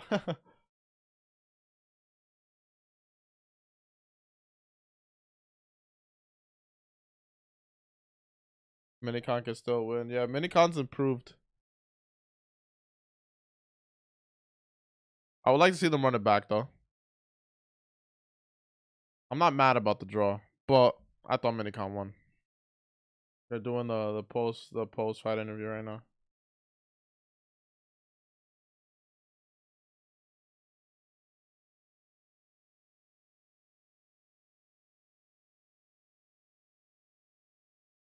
I'm excited for the next fight. So I want to see what they got. I want to see what these two got. Yeti Gang TV and Uncle Pizza. Sneaky fight. Sneaky fight.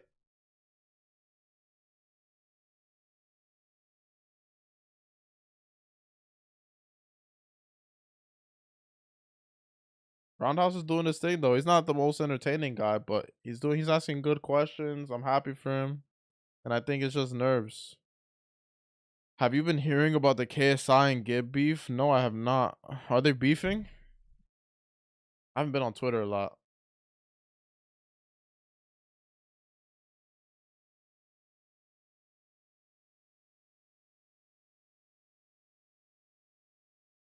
People aren't mad about the decisions. Maybe I'm bugging. But I've not heard about the Gib and KSI drama.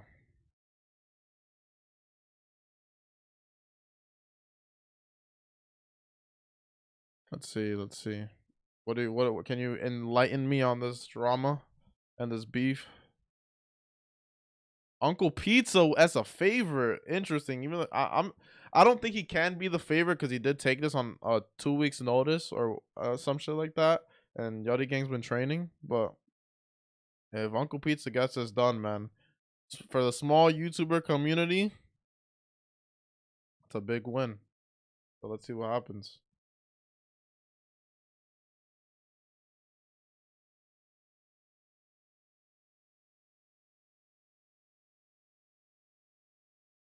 What do you guys think between Uncle Pizza and Yachty Gang TV? Oh, oh my god, it was a good fight. Decent event. There's some controversy. So we're down from to the first half. We still have another half to go. They're promoting Clarissa Shields.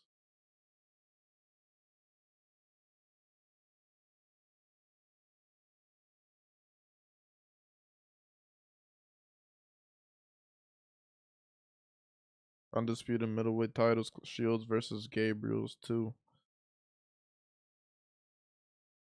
They're still putting commercials.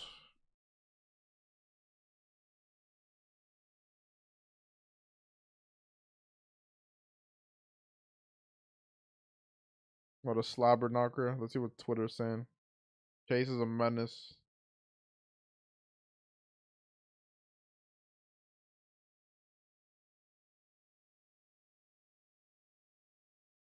Seven Haney on.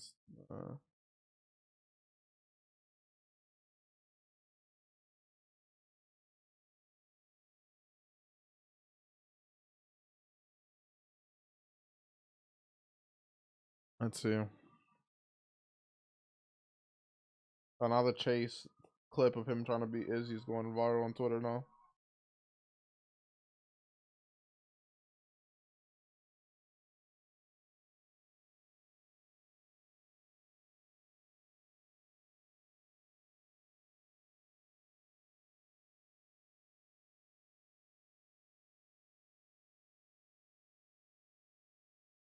Wade and them are doing a watch party.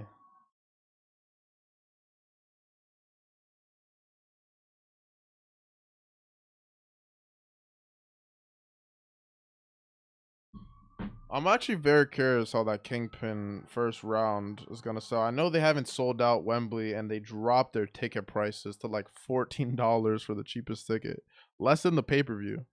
Um, but I wonder how much tickets they're selling. They're definitely not doing a big gate. I would say their gate's like 150,000 at most at Wembley, which is not good. But they're probably gonna give free tickets out on the night of the fight and shit like that. So if y'all are in the UK and London, I would go to that arena right before the fight because they do give out a lot of events when they can't sell out. They give out free tickets outside to fill the arena up.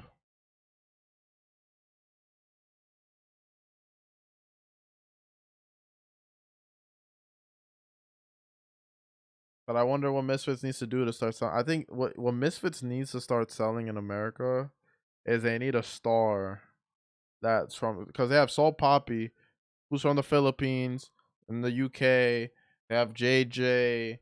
They have Deji.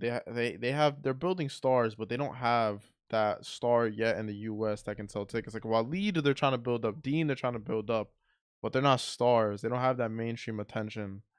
So they need to find someone on Misfits that can sell in the US, and then I think they'll start doing better or better capacity in the US. Because in the last event with Dean, Team Rockman Jr., Greg Hardy, they sold like 1,500 tickets. It came out, they sold like 1,500 tickets. And there's less for this one, way less. But that's growing pains of a fight promotion, guys. In the UK, they do. I think both the J events were like 4,000 tickets, and that's Jay Swingler. Jay Swingler's never done like arenas like that, so that's good. But yeah, they need to find a star in the US. As you can tell, it's not easy. Even Austin McBroom was homemade in the US. Social Gloves one was like a 50,000 capacity. They only had 10,000 tickets sold. Then Social Gloves 2, they had like 200 tickets sold. There's more people here for than Social Gloves 2. So, and that's for Austin, who's homegrown in LA. US is not easy. Jake is the only star in YouTube boxing in the US that can sell tickets, and he doesn't really sell tickets himself. It's his opponents. Because if you go to Jake's events, it's mostly full of MMA fans. And when Jake and Hasim were supposed to fight on MSG, they couldn't even sell 40% of the arena. Jake by himself can't sell arenas. That's why you see his opponents are bigger names that can actually sell tickets. Woodley could sell tickets. Um, Silva can sell tickets. Fury could sell tickets in the UK, maybe not as much in the US. So they went to Saudi and sold 8,000 tickets. And then now he's fighting Nate Diaz. And Nate Diaz is one of the biggest superstars in combat sports right now, and just in general. So Jake is smart in that way. Like he'll say that he's this big star and he can do these arenas by himself, but he and his team know that it also depends on the opponent. Jake hasn't proved he can sell an arena by himself in his home country in the US, but to be fair, the US is a tougher country to break out in. JJ has proved that he can sell out by himself in the UK, his home. He sold the O2 fighting two people in one night. Wembley Arena fighting Temper. And he's gonna fight Fournier in Wembley Arena again, sell that out. And then if he fights Fury in August, that's a big fight for the UK. Big fight for the UK. That would do well on pay-per-view and that would fill out. That would fill out an arena. They'll probably do that in Manchester Arena, AO Arena. But who knows? Just my thoughts. I'm excited for Uncle Pizza versus Yeti Gang TV. Yeti Gang 60% of votes as the favorite. I want to see what the Uncle Pizza got.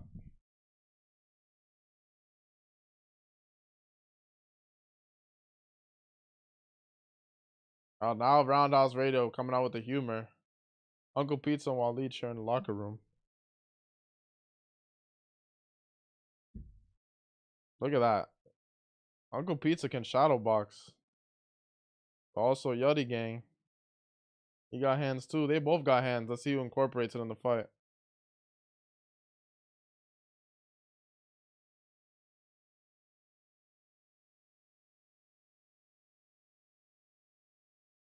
Roundhouse Radio picks Uncle Pizza.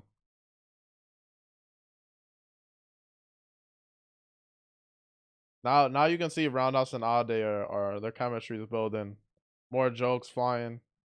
Uncle Pizza, 22 years old, 5'7", 132 pounds, 70-inch reach. Yeti Gang TV, 26 years of age, 5'7", 134 pounds, 69-inch reach. Let's see. They're saying, what is our careers come to Todd Grisham?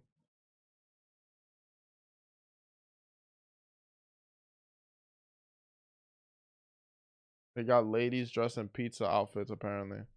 Before we get to Yeti Gang versus Uncle Pizza, let's hit that like button, hit that subscribe button. Let's get some hype for Uncle Pizza. They're doing walkouts now. What do you guys got? Chat saying Yeti Gang.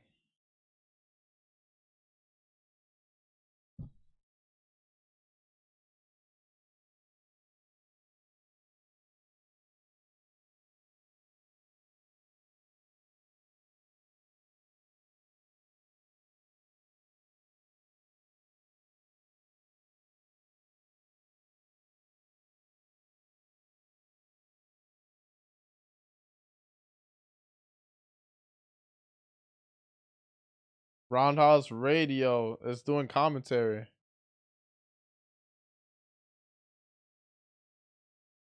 Happy for Roundhouse Radio, man. Good shit, man. Getting your moment.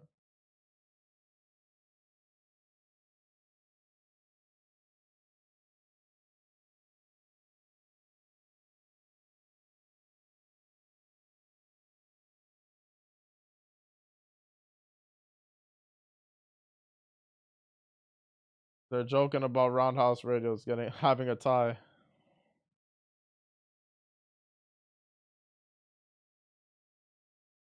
They're joking about his tie.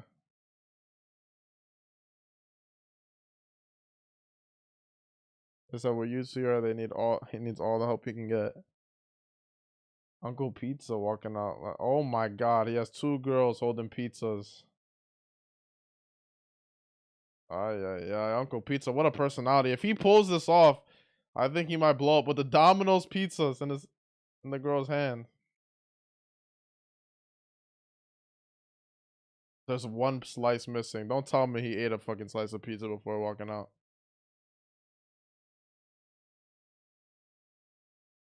That's walkout music, bro. If Uncle Pizza TKO's Yeti Gang,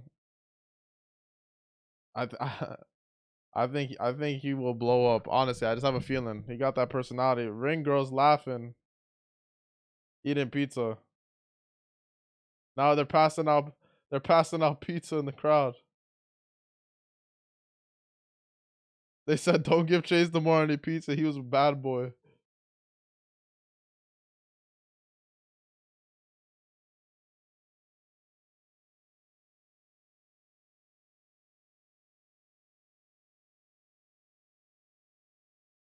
They're still talking about Chase and TV Knight's knockout. Let's see what Yeti Gang TV and Uncle Pizza got. A lot of shit talking on the way to this. So who talks the talk and who walks the walk? We're about to find out.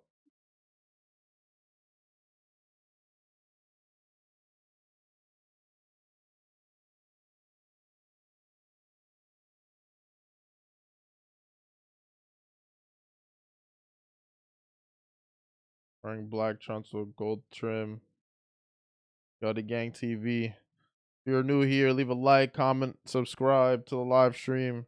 We're watching Yeti Gang TV versus Uncle Pizza. Uncle Pizza is the favorite in the chat with 57% of the votes. I don't know who's going to win this fight. I've only seen them both hit pads and they both look impressive. I would lean Yeti Gang TV because he actually had a training camp where Uncle Pizza, he's in shape, but he took this on short notice. But there's rumors, tough sparring partner for Dean the Great, kids at Jackrabbit Boxing. There's something about this kid. I don't know, man. Let's see what he got. You're saying Mamma Mia.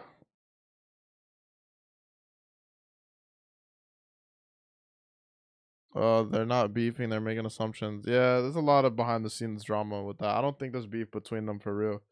Competitiveness, yes, but I think Gibbs' thing was he wants a big bag, and Kingpin was offering that big bag, even though he might not be worth that bag. So I wanted Misfits to pay the same, and Misfits are not willing to do that. And they rightfully so. They both have their viewpoints of how much they're worth, and Gabe got that back from Kingpin. They both go two separate ways. All right, we're going into round one. Yeti Gang TV, light on his feet. Uncle Pizza. Let's see.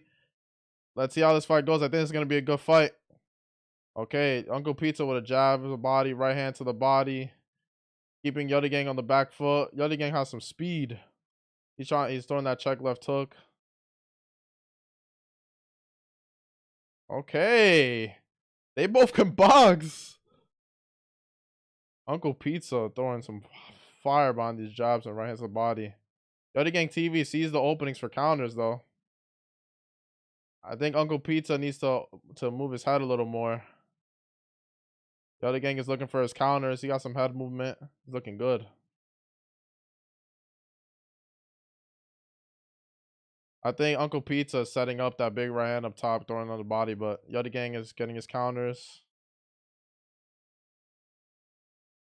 Nice jab to the body from Yeti Gang.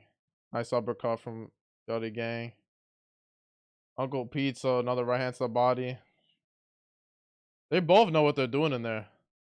Yeti Gang has head movement, Uncle Pizza don't, but Uncle Pizza don't need to. He's pushing forward, throwing jabs to the body, his big right hands. Oof. He's investing to that body early. He keeps his hands down though. Yeti Gang is falling behind. Now Uncle Pizza is letting his hands go up top. He's having a good first round. He's looking good. So is Yeti Gang though. His movement. He's landing counters every time Pizza lands to the body. They both have acknowledgement of what to do in the boxing ring. You can tell. But nice right hand from Yeti Gang. He's fast, man. Ooh. Yeti Gang almost landed that uppercut. He's starting to read Pizza, but Pizza's still ahead on the scorecards.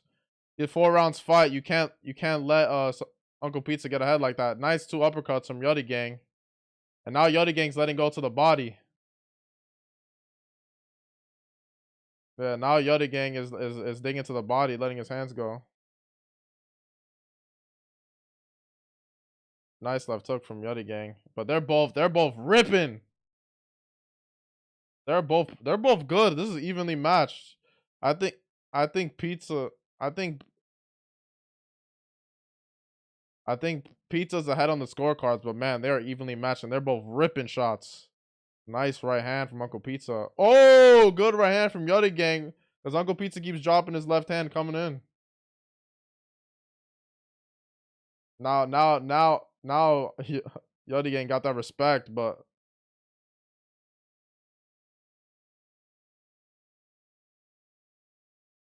nice left hand from Yeti Gang. Now Yeti Gang is throwing these combinations.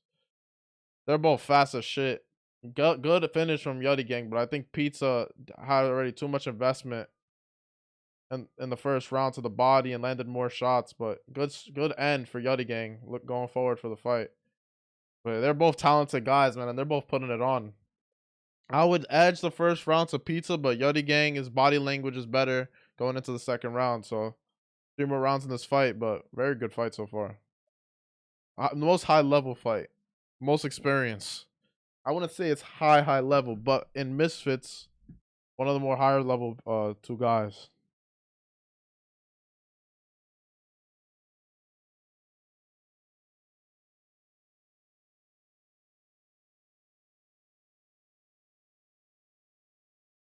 Mams Taylor assuring there will be disciplinary action on Chase Demore.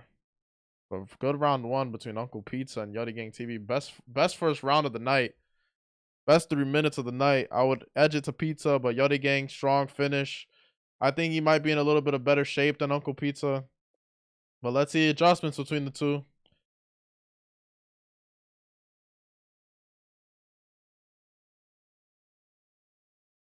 RDB posted a video in support of Yeti Gang. Man, they both throw clean combinations. Just Pizza keeps his lead hand down when he comes in. That's how he's gonna get caught. And that uppercut, Yeti Gang is seeing it. He's starting to see it.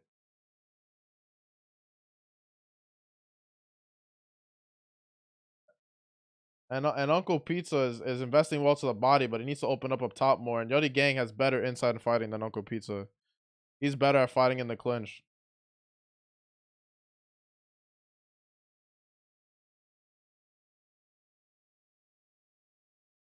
Uncle Pizza's investing still to the body, but he needs to throw combinations from the body and up top. But I like you can tell these guys have experience when they're fighting well on the inside. Influencers fighting on the inside fighting, you don't see that a lot. So this is, and now Yodi Gang spinning out his mouthpiece again. He has to stop doing that. These are not two inexperienced guys. But more right hands over the top from Pizza, man. I understand the investing in the body, but you need to throw some shots up top to get Yodi Gang's respect. But oh my god, the clinching and inside fighting is from Yeti Gang is great, and so is it from Uncle Pizza. Just Yeti Gang's a little bit of ahead. Is there significant strikes in this fight? Yeah, there's not a counter.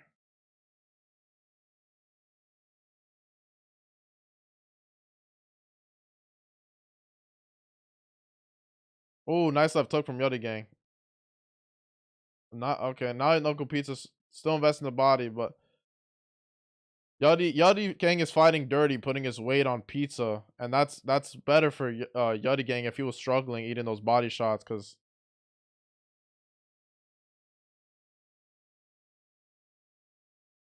A nice uppercut from Yeti Gang. Better second round for Yeti Gang.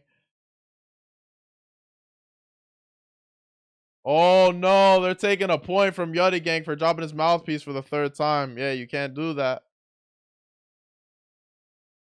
Ooh, that's not good.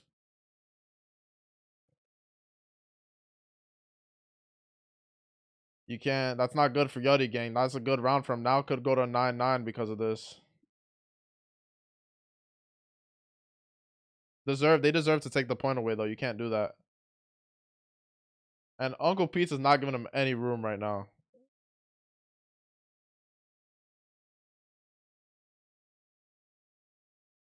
I'm surprised a lot of inside fighting, but I'm happy to see some evolving in the scene.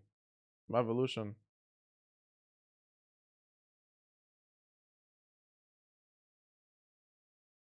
Nice movement from Yeti Gang.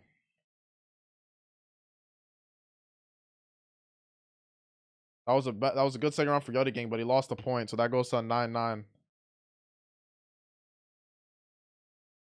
Good fight so far. But yeah, Yeti Gang gotta stop dropping that mouthpiece.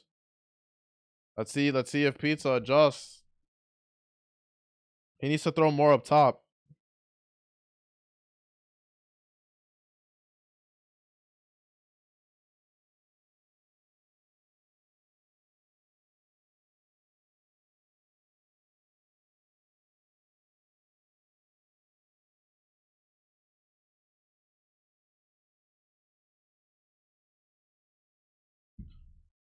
All right.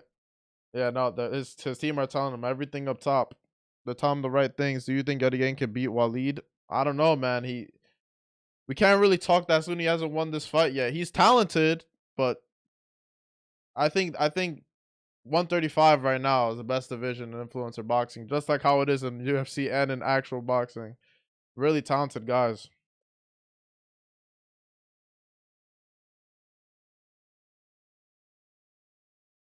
All right. Oh, there's a lot of clinching going on. Nice left hook from Yeti Gang.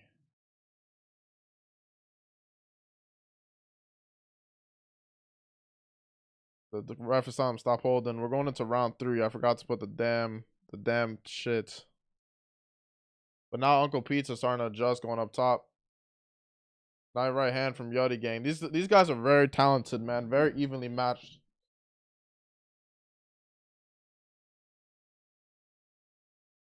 What's up, Dexter? What's good? You guys are too easy to just start matchmaking for Yeti Gang. It's the third round of the fight. I thought Pizza won the first round, and the second round was a draw because of the point taken. So Uncle Pizza's still in this fight.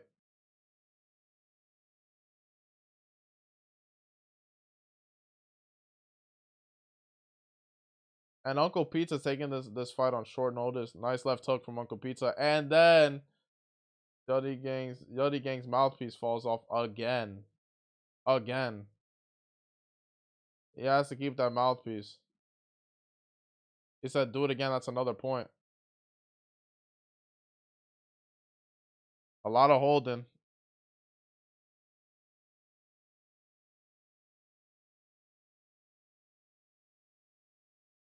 Nice left hook from Pizza. People are mad that there's a lot of clinching, but I like the inside fighting. Nice left hook from Pizza. Fight is still close.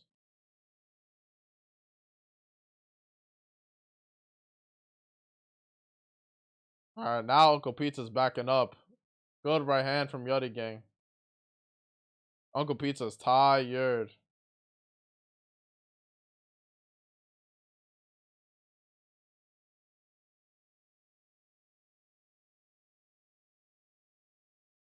Oh, nice left hook and uppercut from Yeti Gang. Great third, great second half for Yeti Gang.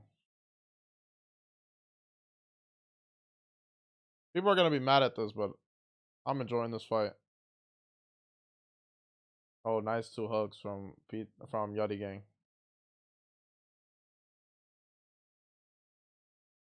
Pizza is tired.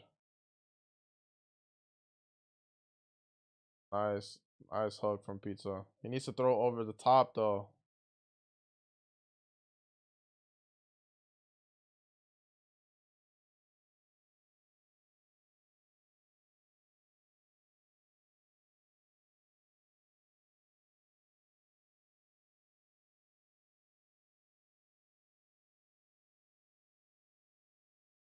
Oh, nice look.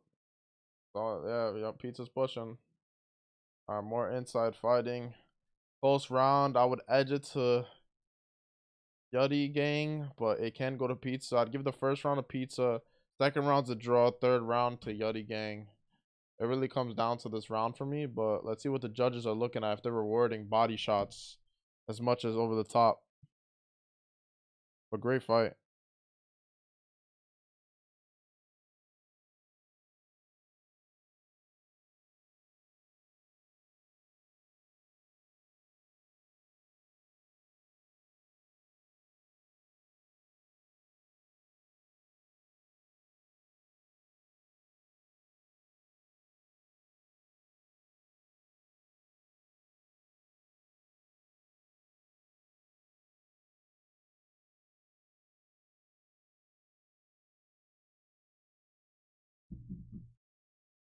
All right, fourth round. Oh, nice right hand from Yeti Gang. Now they're at range.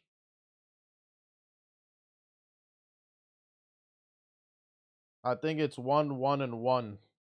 So it comes down to this round for me.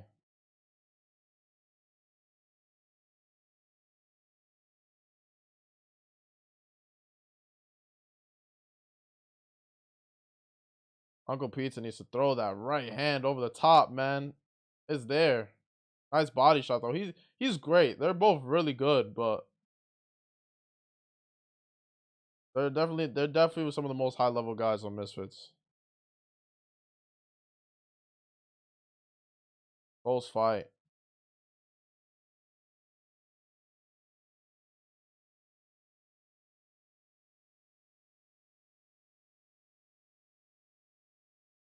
Ooh, that was low, I think.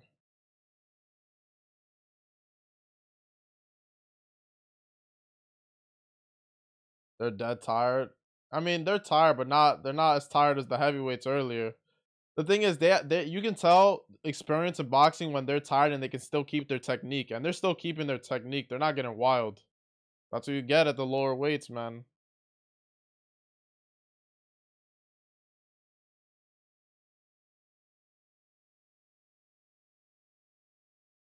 And now Yeti Gang's opening up in the 4th round.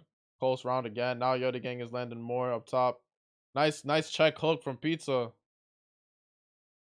2 weeks notice, man. For Pizza. Or a week and a half's notice.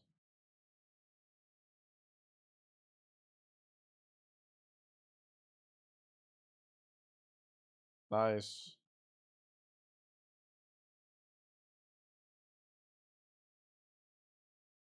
I wonder what the judges are gonna do for this. Ooh. Throwing hammers still. I like how Yeti Gang changes angles.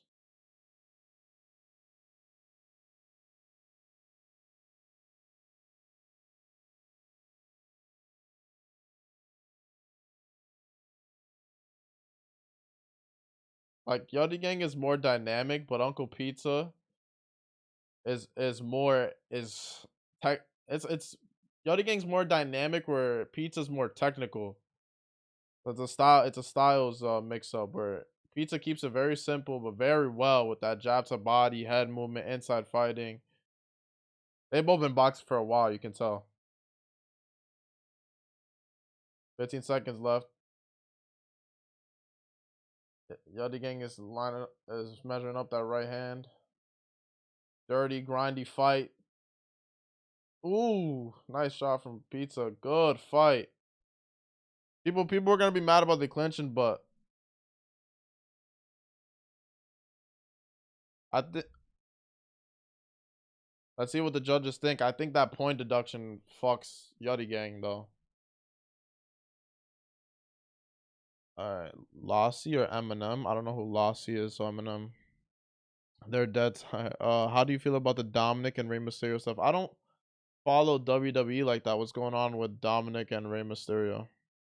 I know names and I know mainstream storylines, but I can't tell you like the drama. They didn't know the fight's over. That's not good though.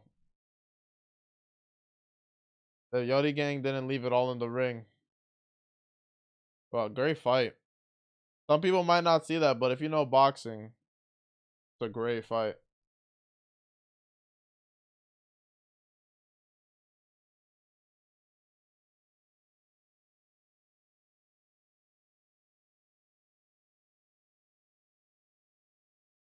It was Chase the more just put on Twitter. What are they gonna say now? Jesus. That mouthpiece thing is gonna fuck Yeti Gang though. Great fight though. They're both so talented.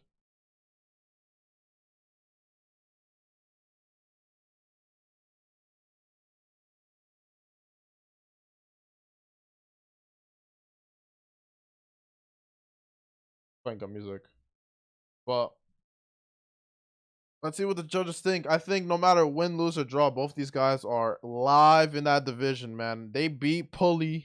These two guys beat Pulley Arif, who was Dean's last fight. They beat Evil here. I don't know if they beat Walid, but that's the good thing about 135. Those matchups are all there. If I'm Dean, I'm going back to the gym. I'm training hard. 135, man. Talented. And we have Ipap and Walid fighting next. I don't like the body language from Yeti Gang.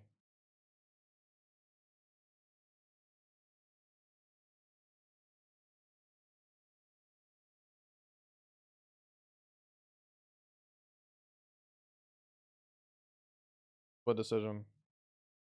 39-36 Pizza, one judge.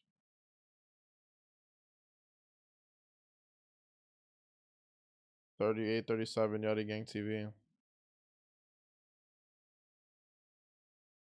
Oh,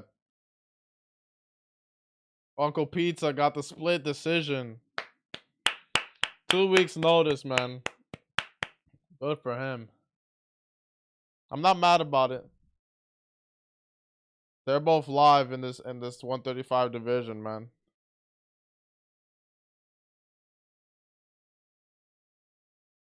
I like the sportsmanship. A few months ago, Dominic betrayed Rey Mysterio and he joined the Judgment, and him and Dom became ops to each other and they fight every couple of times in WWE. That's hilarious. How do you feel about that, Solomon? And 145 division is good. Yeah, in the UFC, 145 is great. 147 in boxing is stale. Just Crawford and Spence not fighting each other, beating each other's leftovers.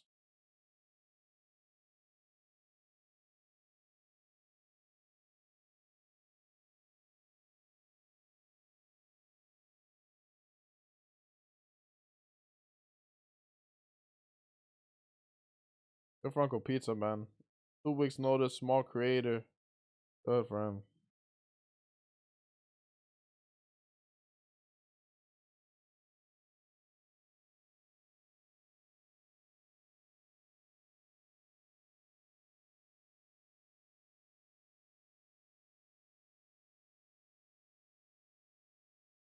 Oh, Uncle Pizza looks so happy, man. Good for him.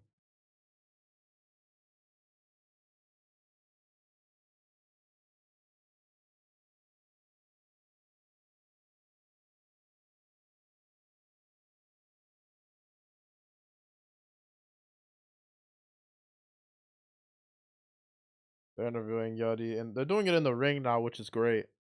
I wonder why they changed it up.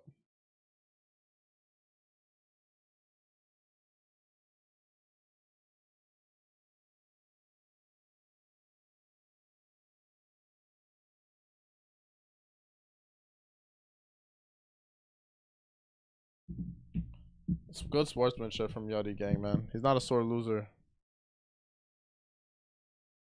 I like both of their sportsmanship. Anyone got a site where I can watch free? I don't got a site. There's probably one out there, but I don't know when I can't give it to you. I didn't know father and sons could be ops to each other. I mean, in the WWE, I guess so. I mean, I guess it happens.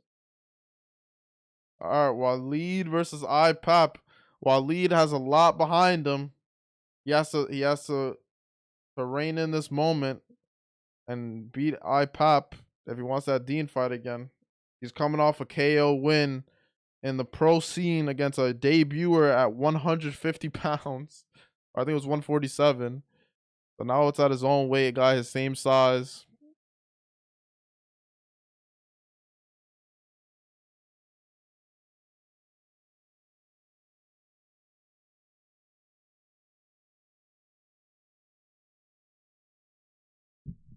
Salt Poppy versus Uncle Pizza. Uncle Pizza's too small for Salt Poppy. That skill level though. Skill level is there. These guys, the highest skill level in influencer boxing at 135. Twitter's saying fraud win. Do you agree? I don't agree. I think it could have been went either way. I wouldn't call it a I think Twitter doesn't know inside fighting well enough to really be judging like that. But also Yachty Gang let that fight get away with him when he kept dropping his mouthpiece. That's on him. Where'd my chat go? There we go. Chat is back. I wouldn't say fraud win. Like I think Uncle Pizza deserved that.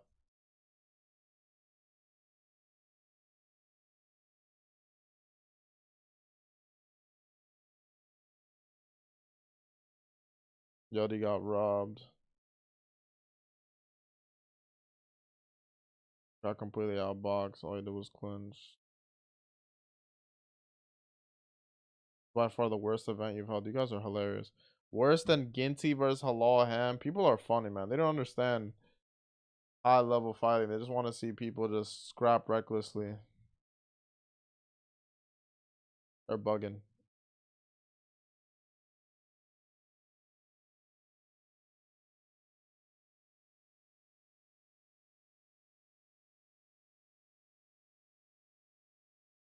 Uncle Pizza has a bright future though. So does Yeti Gang.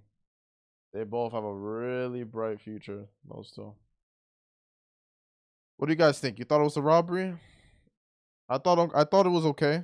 I'm not mad about the decision.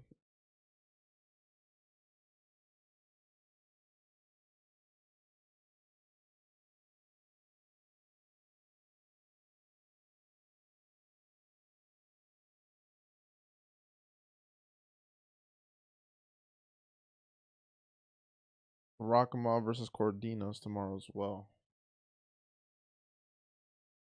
All right, let's make a new poll, boys.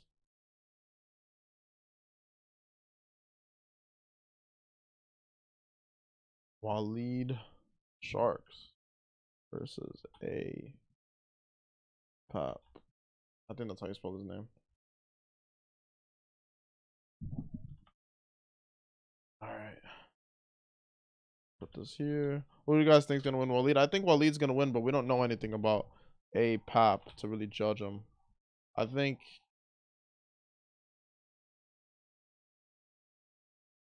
personally could have gone either way. I think so too. I think it could have went either way as well. I'm not mad about it, but I'm mad that people are thinking it was boring. I'm like, that shit was not boring. That was a good fight. Solomon Holmes last week was not a good week for me. What happened, man? Hold up. I'm gonna hit the bathroom real quick, boys. I'll be back in 1 minute.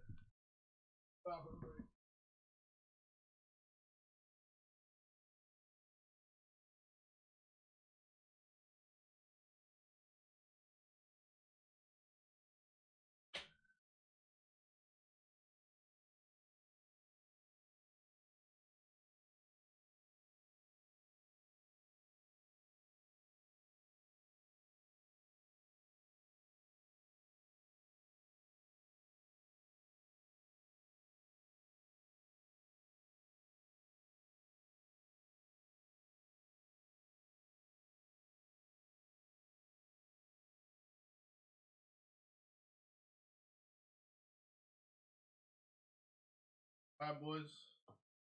Back.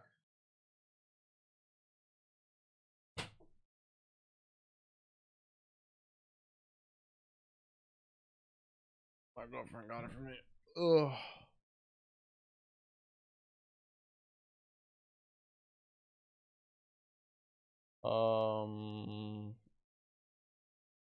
Who y'all got for Tank? Who you got for Tank and Garcia tomorrow? I'm putting money on Ryan. Well, it's 50-50 fight. It can go either way. If people say it doesn't go either way, they're bugging. But I'm putting my money on Ryan. He is at plus 215 right now, and I think he's gonna get all the way up to plus 280. And I'm putting my bet on him because the value on that bet, and I'm rooting for him. Can we please just welcome these two with new YouTube boxers? What do you mean? It's a big risk. It's a bigger risk for Tank. Because if Ryan loses, he's very, very young. He has a run at 140. He's not staying at 135, where Tank's is not getting any bigger than 135. He can't be an actual world champion at 140. So this is more pressure on for Tank because Tank is only going to fight at 130 and 135. But Ryan's not going to fight at 135 for much longer. So, and all the pressure's on Tank. Yeah, it's not going the distance for sure. Unless Ryan fights a smart fight. Ryan can fight a smart fight and it can go the distance. I don't think he will,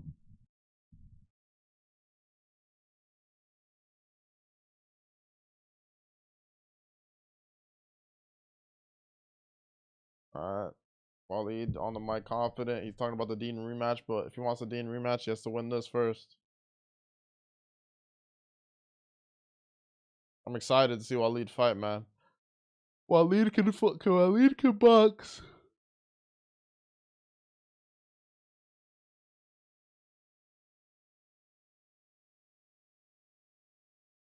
I was in the hospital because I had high blood sugar. I'm sorry, man. I'm sorry to hear that. Is everything all good now?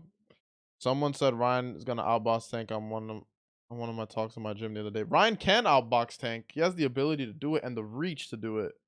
It's just, will he stick to that game plan, fighting behind the jab? Ryan can make this fight very boring.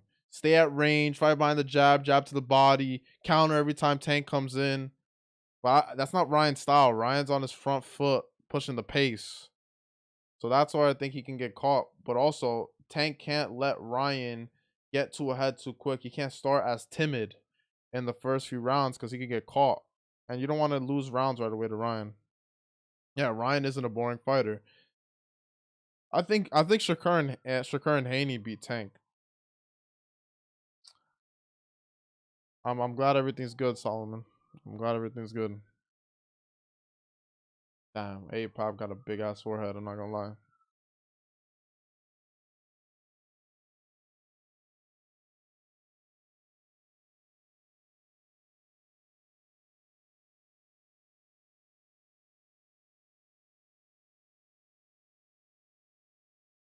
Shakur and Haney.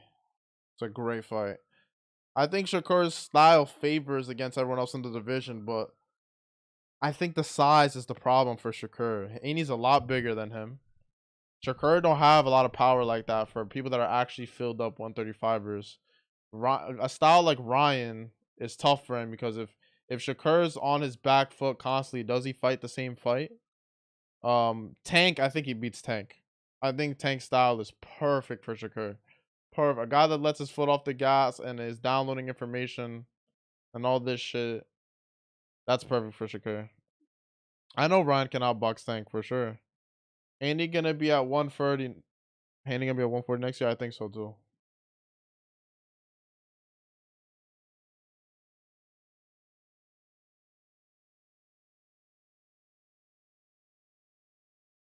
Let's dig it. They're walking out Walid versus Ipap. Walid is 19 years old, 5'6", 132 pounds, 66-inch reach. Ipap got a 4-inch reach, 5-inch reach advantage, 5'9", and 29 years old. Josh Taylor versus Haney is a good fight at 140. Yes, it is. There's a lot of good fights at 140. There's a lot of good fights for both Ryan and Haney at 140. Ryan Regis Prograis is a great fight. Ryan Teofimo Lopez is a great fight. Very favorable matchups.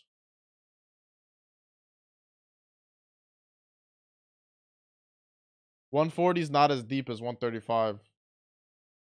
But Haney and Ryan are definitely going to move on from 35 and fight at 140. They're going to carry on over there. Ipap looks good, not going to lie. Yeah, he looked good on the pads, but let's see. Who do you think wins in a Tio versus Ryan fight? I think Ryan does. I think Tio doesn't do well when people are bringing, like, he does the best when he's bringing the fight to somebody. And he fights smart, but I think when Ryan brings the fight to Teofimo and then the speed, it's a great fight though. Close fight. But I would favor Ryan. Ryan clips him with that overhook, hits over for Tank. I don't know if an overhand. I think that left hook is a problem, especially with southpaws. I think the experience will be too much for Ipap though. Yeah, let's see if he can walk that walk with the pressure on his shoulders. Let's see. We're about to find out.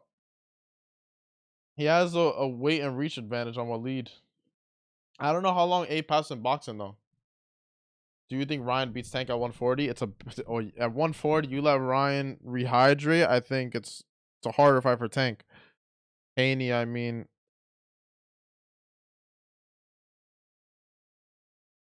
Ryan and Haney. I don't know, man. They're 3-3 in the amateurs. I can go either way. I think Walid wins this fight. And Dean is actually praising Walid. I don't think their beef is real, if I'm being honest.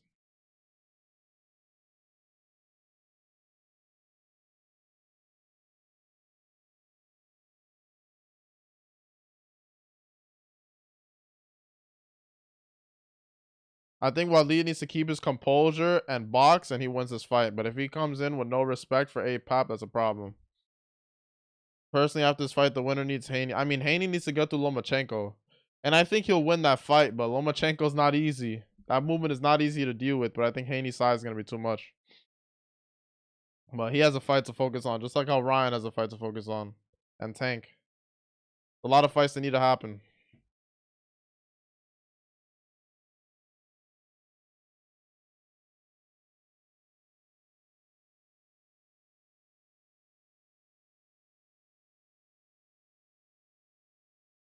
All right, 1-1 as a pro. Walid Sharks. Let me change the.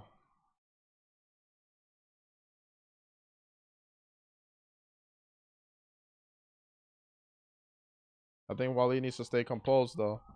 He can't let this get to him.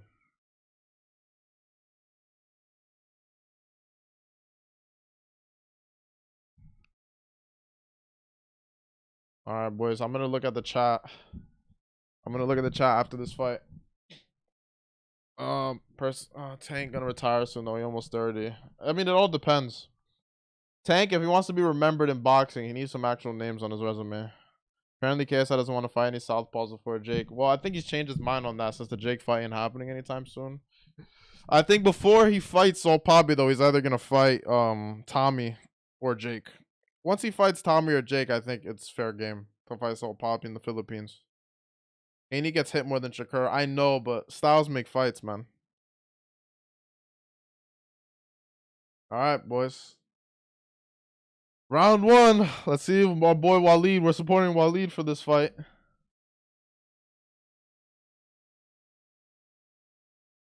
All right. Walid has to fight smart. Stay composed. Don't underestimate your opponents. He wants that fight against Dean again.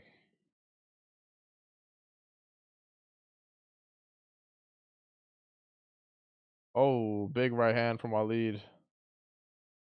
Ipap throwing a triple jab. Pushing the pace. That size difference is... Walid looking good with his movement. Jabs to the body. Straight right hands. Okay, nice combinations from Pap. Walid sticking his tongue out. Keeping his hands down. That movement. Nice right hand from Walid. Man, Walid can box, bro. Oh, caught a left hook coming in, though.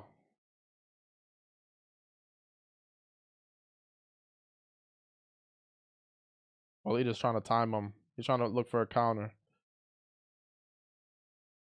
Ooh, that right hand was close.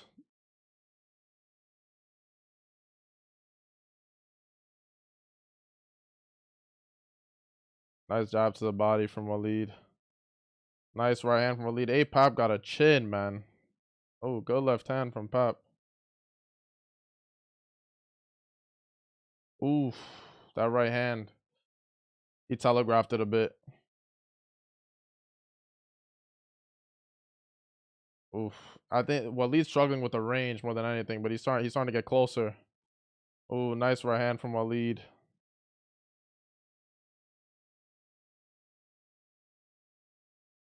Bro, my timer's broken, man, on this computer. I gotta figure it out.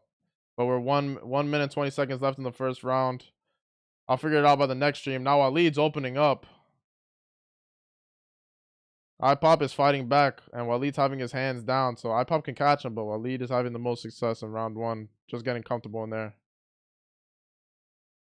It's good that he's not rushing, though. Ooh, great left hook from Walid. Now Ipap is clutching Walid. Ipap is not bad. It's just the experience level. Ooh, nice right hand from Walid. Oh, now Walid's throwing combinations. Ipap is fighting back. Time.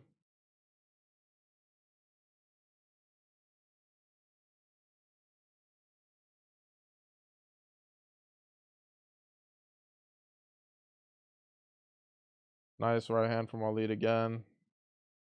Oh, big left hook from Walid.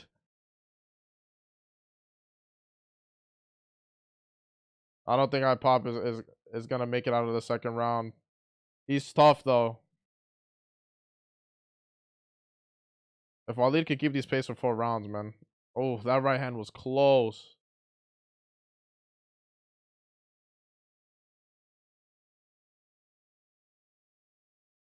Walid is setting traps. Good first round from Walid. Charts, confident. And he gets him. He ain't even fighting Jake anymore, bro. Forgot the time. Yeah, he's not fighting Jake anytime soon. Who's winning right now? Walid won the first round comfortably. Ipap is a tough guy though, and he's fighting back. So credit to him. AB. What's Dean saying? Dean's giving respect to Walid. He's saying like, yeah, he got experience. The one thing he's like, oh, Walid needs to get him out of here if he wants to fight with me in the first round and da da da. You know what Dean's supposed to do. But Dean's not stupid. He knows who he was in there with. But he's not here trash talking the whole time. He's actually giving him his props. And so was Walid during Dean's fight. But I don't know if their beef is as real as it seems. There was that leaked video of them all playing foosball backstage, all calm, cool, and collected. So we'll see. But Walid is a problem, boys. Can he keep this pace though? The skill discrepancy is there though. Ipap was talking all that shit, but and Pop is looking for that check hook. Nice right hand, left hook. Oh, another good right hand from Walid. Oh, big. Damn, Walid is throwing everything into these punches. Man, Ipap is tough, man. This guy's chin is iron. Walid is throwing everything into these punches, and Pap is still here. Now, does Walid have the gas tank? Keep it up. He's not breathing hard, and now he's comfy. Now Walid's slowing down a little bit.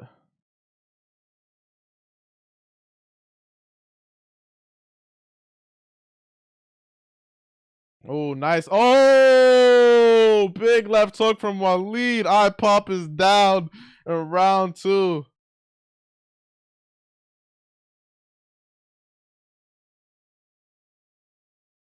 I don't know. I don't know if he's going to make it out of this round, boys.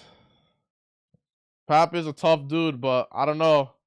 Oh, Walid is lunging into these punches. He doesn't give a fuck.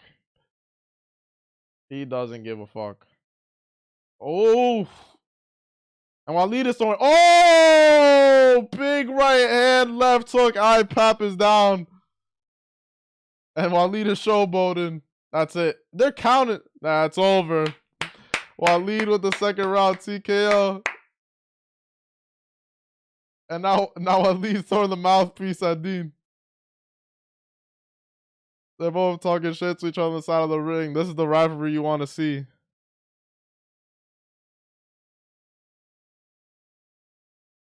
Hey, Walid KO'd Pap and Dean didn't KO Pulley. Dean's talking shit on the side. Good performance for Walid then, man. Talented individual, bro. No, I think Walid is better than Dean. That was a great performance though. I think Walid beats Dean in the rematch. I know Dean was injured, but if Walid was in there with Pulley, what do you think's happening? Aren't they both Muslim though? And it's currently Ramadan. Yeah. Oh, I mean Ramadan just. I think Eid was today. I think Walid will stop him in round 3. Well, he stopped him round 2. What's Dean saying? Bro's like Tom Zanetti. Walid grin. Wow.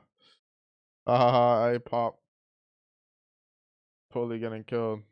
I love their rivalry though. Dean and Walid's rivalry is what they need for the US. Great fight though.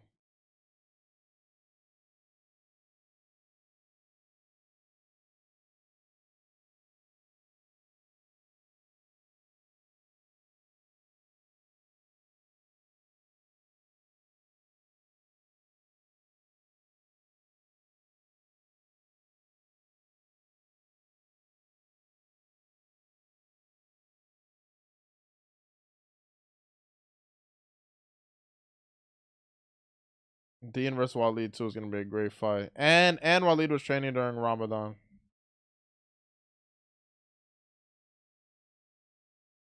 Pulley, Walid would have destroyed NNA. Yeah, nah, that wouldn't have went either other way. Any other way. All that talk, yeah. Nah, Dean versus Walid. So is my most anticipated fight more than Jake and KSI.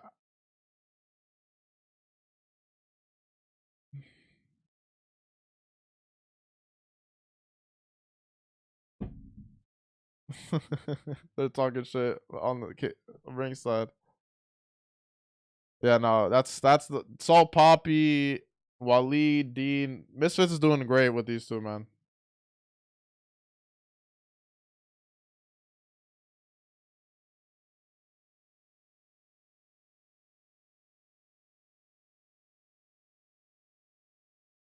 Dean can say he's living rent free in his head all he wants, but he's the one that got dropped 3 times.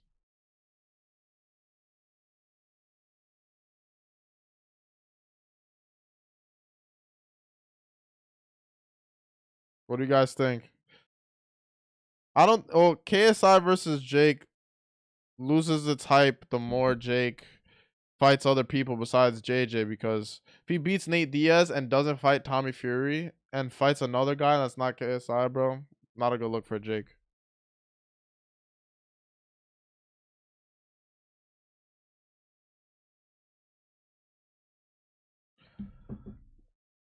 No, I don't think no. If Jake and KSI doesn't happen next year, it's never happening.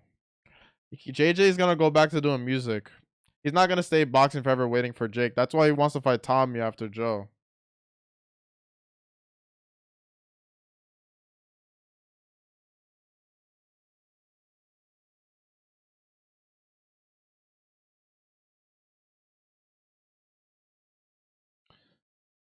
But KSI versus Jake, Nate can beat Jake.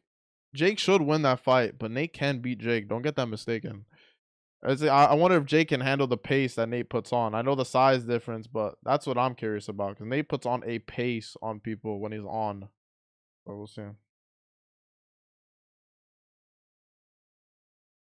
Oh my God, we have Paul Bamba versus Chris Avila still, and JMX Leveon Bell. This card's second half has been great.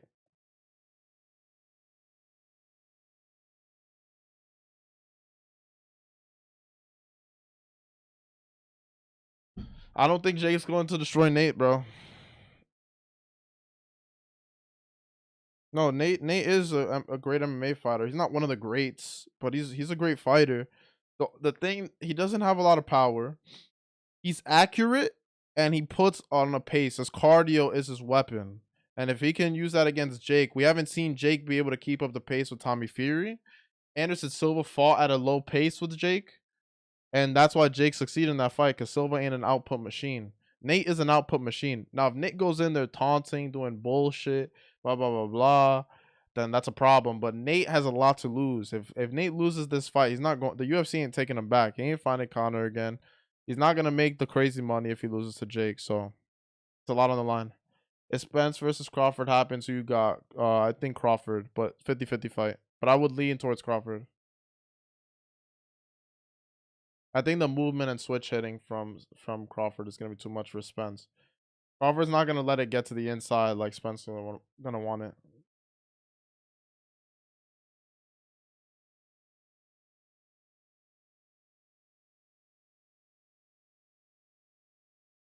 Walid's younger than me. He just turned 19.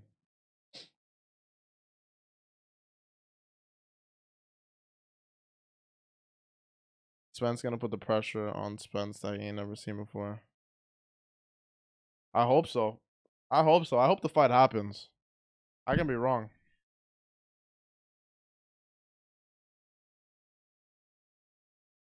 Who do you guys got for Spence and Crawford?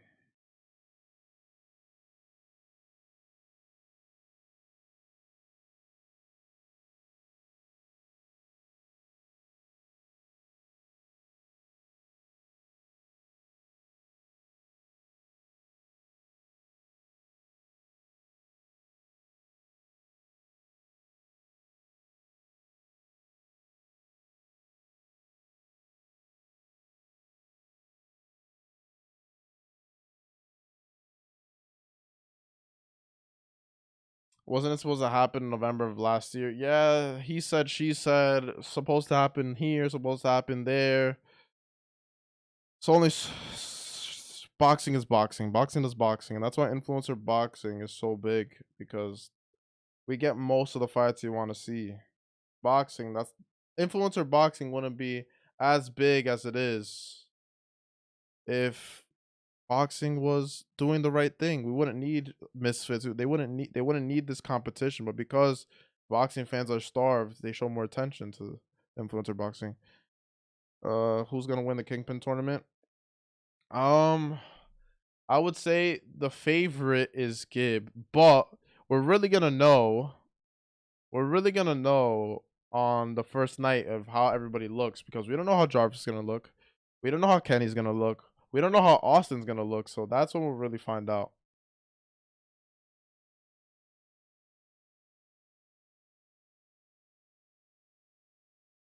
They're talking about Jake Nate again.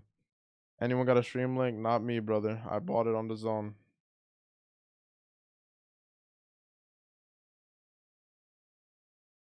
But you can like and subscribe and watch it with the boys in the stream. We're having fun here, discussing, talking shit, predicting. Well, who do you think's gonna win? Chris Avila or Paul Bamba? Let me put a poll. But yeah, I'd say I would favor Gibb and Elbrook, but a lot can change on that first night. We see Jarvis looking like a completely different fighter, putting Zanetti's lights out, bro. You don't know. You don't know. Slim couldn't put Zanetti's lights out, and Jarvis is smaller than Slim, so you don't know, man. Jarvis hasn't fought in almost 2 years. I'm excited for this. Chris Avila, Paul Bamba.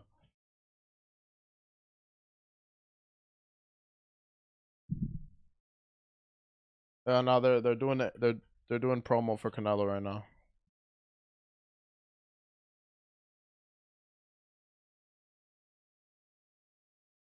I left for a minute. Who won? Yeah, Walid won by second round TKO. He put on a clinic. Put on a clinic. Let's vote though. Chris Avila, Paul Bamba. Who do you got?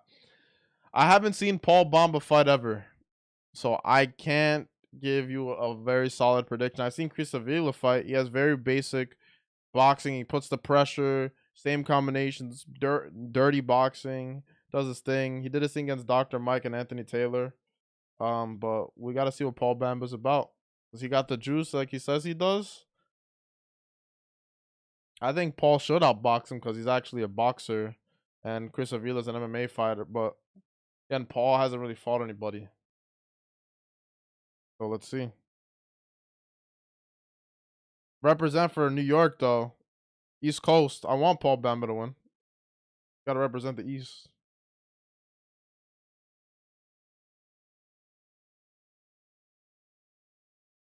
Imagine Canelo versus Manny Pacquiao. Well, Manny's too small. Even at Canelo in his prime, Manny's too small. So that wouldn't have been a good fight for Manny.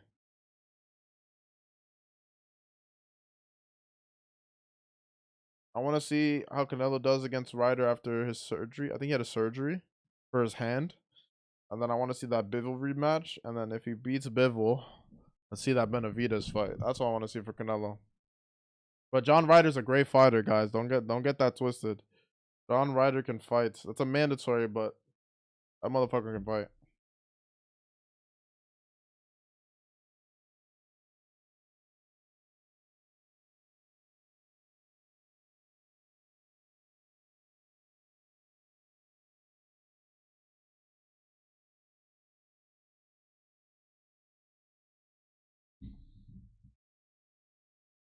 Yeah, Canelo versus Benavidez is the fight to make, but it's not gonna happen because Benavidez Showtime deal, and they have a plan for him. They're gonna say Canelo's name every fight week, but they want him to fight Morel. They want him to fight Charlo first. They want him to do all this for the Canelo fight. And Canelo has John Ryder, and then Bivol in his sight, so we could wait another year for that fight. Do you think Canelo will be remembered in boxing as a great? I think he will, but it all depends. If he loses to Bivol again, people are never gonna live that down. But if he comes back, beats a guy like Bivol, who he was like outclassed by, how can you not remember him as a great? He would have overcome his, not his soul loss, but his besides Floyd, a really bad loss. But I think Canelo at the end of his career will be remembered in boxing as a great. He was an undisputed super middleweight champion in 10 months. If he beats Benavidez, he's one of the greatest super middleweights ever. Very, very, 10 months undisputed champion. And if he beats fucking Benavidez, he would have cleared out the new generation of 168. It's just John Ryder and Benavidez left in the division from to clear out. Manny is too small, but he can still box. Yeah, but a guy like Canelo, that wouldn't go well. Bivol versus a better Biev. I think the longer better Biev waits, the worse it is for him. He's 38 now. He's gonna turn 39 soon. Bivol is not that old, and Bivol is just getting better and better. Where better Biev is just getting older and older. So I still got Bivol beating him in a rematch. I think you need to favor Bivol in a rematch, but Canelo in that fight with the vegan diet, you can tell something was off. I think Canelo at 100% is a way closer fight than people think. So let's see what happens. I got to rewatch that fight though. I want to see it again because I want to see Canelo really on a loss, really trying to get that back. Like Canelo's never been backed up into a corner in his career, and this is the first time in his career against Bivol that he's really backed up against a corner. If he loses to him, then people are never gonna live. People are never gonna live that down. The last time he was this backed up was a Triple G rematch, but that's not as bad as it is now.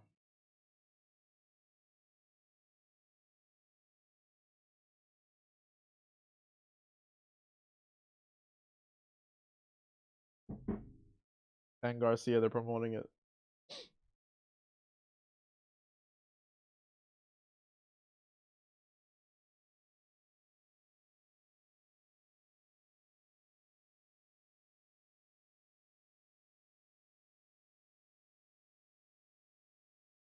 Yeah, exactly. I want to see younger Canelo, but Canelo can get revenge on Bivol. That's what I'm saying. I want to see this Canelo against Bivol in the rematch is gonna be the best Canelo I think we've ever seen because he knows what he has to do, and I want to see that Canelo. That gets me excited. They're promoting Misfits 7 right now.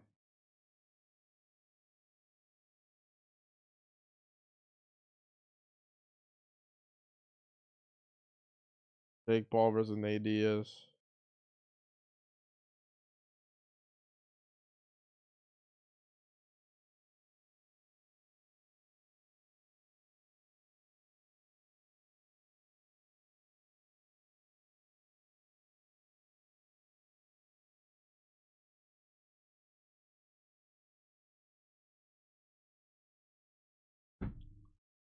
Canelo would destroy him. I don't know, Solomon. I think it's a close fight. Canelo and Bivol's a close fight. In the rematch, at least.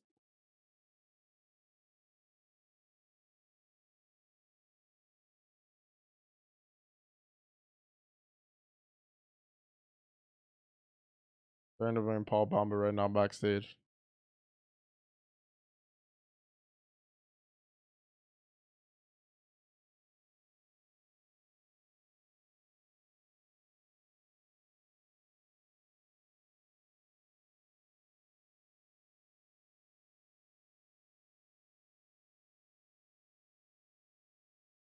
Let's go, Paul Bamba. Represent for East Coast, baby.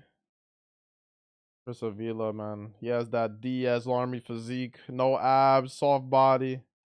A tough bastard.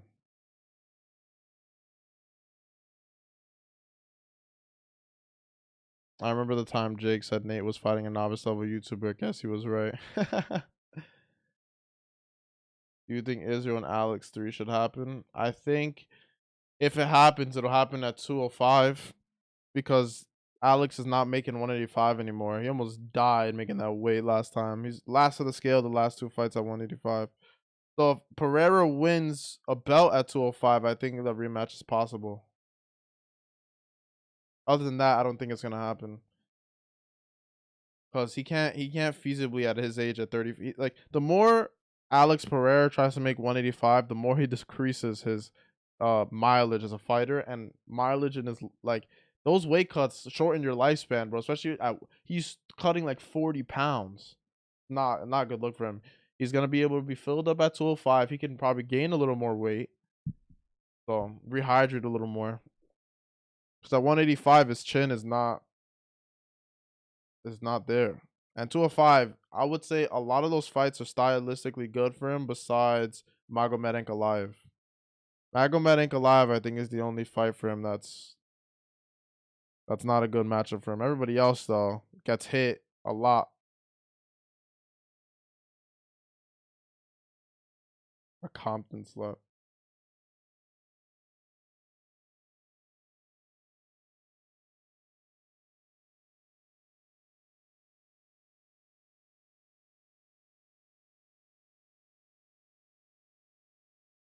Chris Avila, Paul Bamba, tail of the tape, 30 versus 33 years old, 6'1 versus 5'10, both at 175 pounds.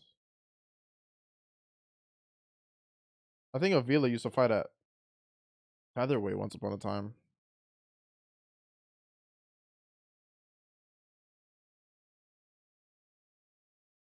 Let's see, though.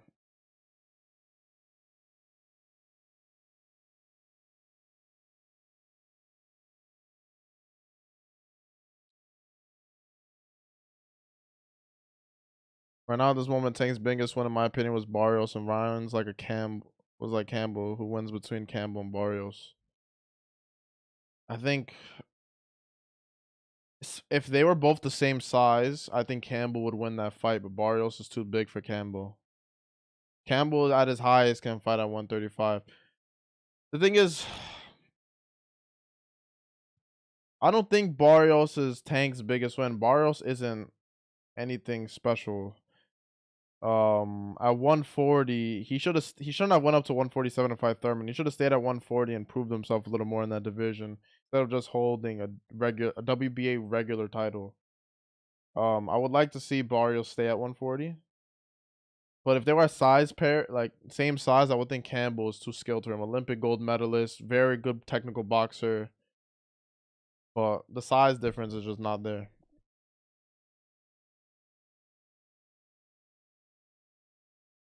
Think you would smoke someone in the ring? I'm working on it, bro. Training every day. Not every day, but trying my best. I'm training with my coach 2 times a week and then going on runs, doing drills and bag workouts here, polishing. Chris Avila not gonna walk out. There he is. So we'll be there soon, boys. We'll be there soon. And when I fight, there'll be videos about it. I'm gonna document everything. Hopefully sooner rather than later. When my coach thinks I'm ready, I'll be there.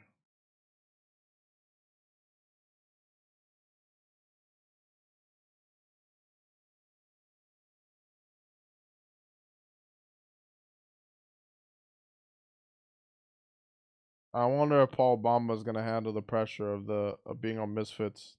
The crowd isn't that crazy, but there is still pressure being on Misfits.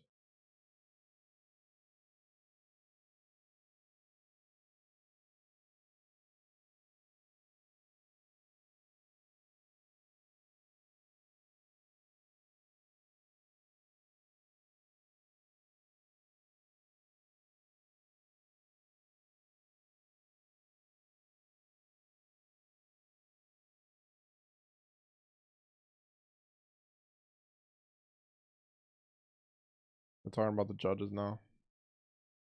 Doing introductions. Keith Hughes is the ref.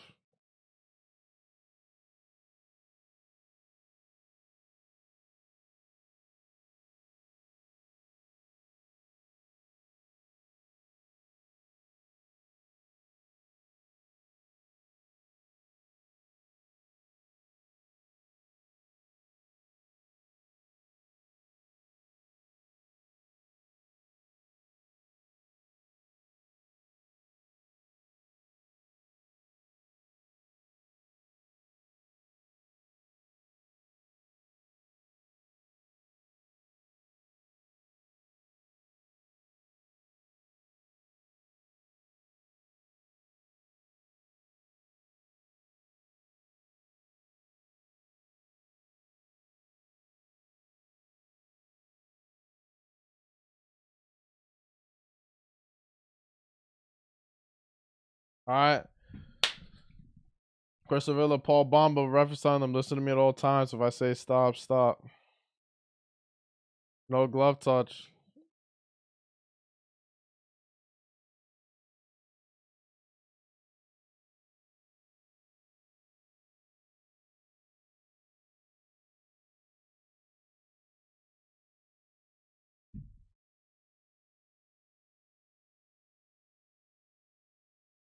All right, round one.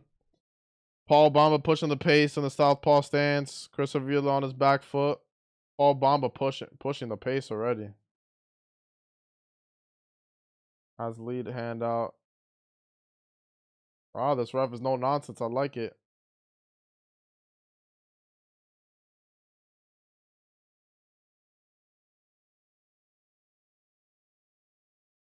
Chris Avila talking shit. Paul with a nice left hand to the body. Hits the gloves, kinda. Paul definitely more seasoned boxer. Chris Avila with the dirty boxing clinching. Oh no, ref is on the timeout already. He said I'll disqualify y'all.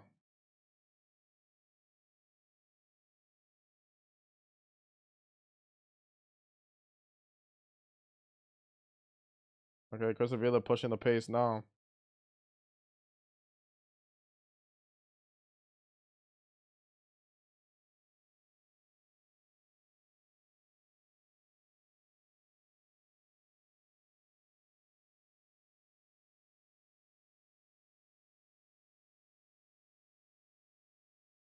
Yeah, I don't like this. Round one, starting a bit slow. Double jab to left hand from Paul Bamba. Chris Avila almost hits a counter. They're both filling each other out. Chris Avila very wild. Ooh. Nice check left hook from Avila, but Paul Bamba got some bad intentions with that right hook to the body. Oh, nice jab from Avila.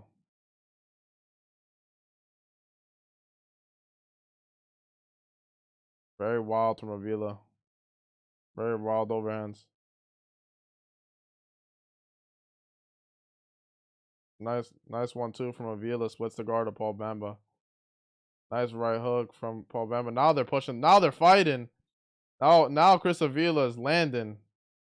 He's throwing more output than Bamba. That's the problem.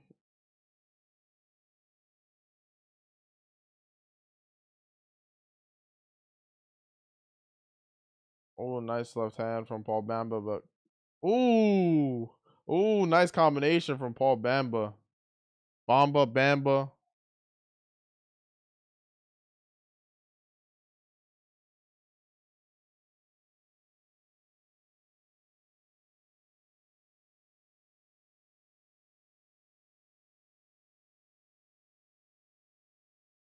Nice left hook from Chris Avila. Nice right hand from Avila. Now Avila's having a great second half of this first round.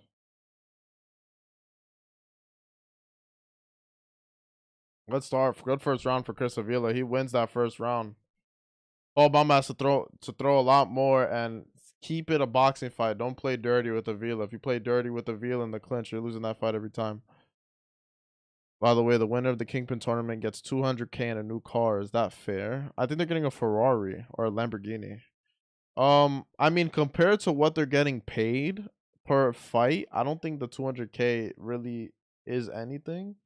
Because they're all getting paid. Like I think the bottom payout for the male fighters was like 200K per fight, but Gib is getting said multi 7-figure deal.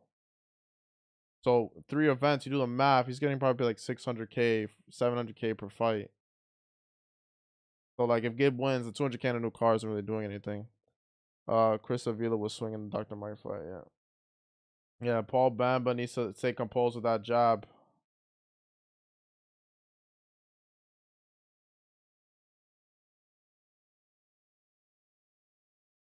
Oh, Paul Bamba is lunging in.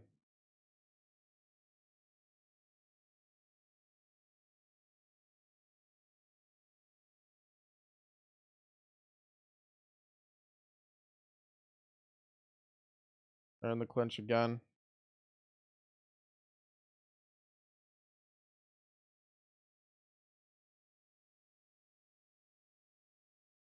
I think what Paul has to do is fight behind that jab and keep Chris Avila on the back foot.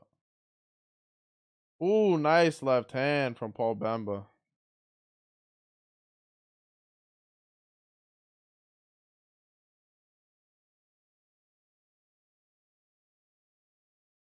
The thing is, Chris really doesn't have a lot of power behind his shots, but he throws a lot of punches that land.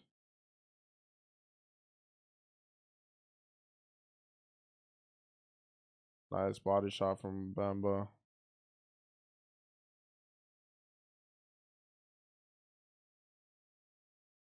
Ooh, nice left hand from Bamba. Good check left hook from Avila.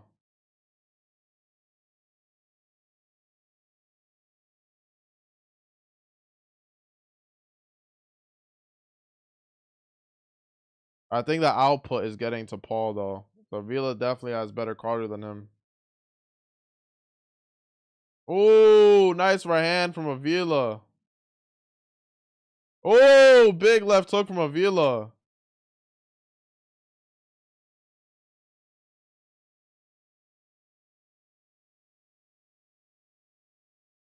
Paul Bamba trying to make it look pretty, but Chris Avila is winning this round just off output alone.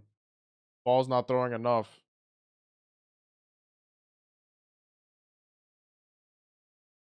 And Paul's looking for just he's not throwing any power behind his shots.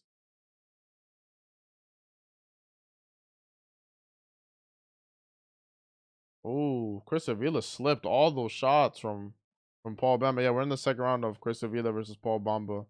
Chris Avila is won the first round. He's winning the second round. Paul's not throwing enough, and he has no like. Chris Avila has no respect for his power or his boxing at all. Oh, nice left hook from Chris Avila. Ooh. Bamba has to hurt Chris Avila if he wants to win this fight, man. Oh, good left hook from Chris. Now Chris Avila's just landing at anything he wants. Oh, no. I think they're going to take a point. Oh, they're taking a point from Paul Bamba for pushing on Chris Avila's face in that second round. Now, that's a 10-8 round for Chris Avila and a 10-9 round for the first round. This is not looking for Paul Bamba. He's going to need a stoppage. Hopefully, Gibb doesn't get in poverty. Yeah, I hope Kingpin pays everybody. I don't know if they will, though. Did the fight start? Oh, yeah. We're in the co-main event going into the third round. JMX versus Slim. They already uploaded the fights. That's good. They're on the zone's on top of it.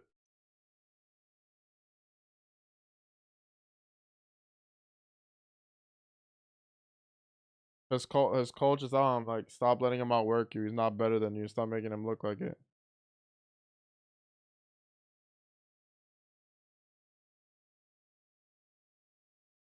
Ashford wet in a bikini in the corner.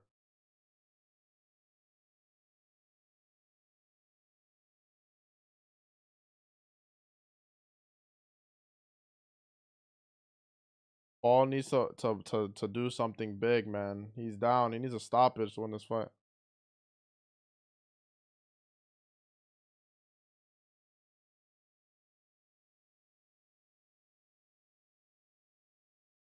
Not good for Paul Bamba after all the talk with the Tommy Fury fight.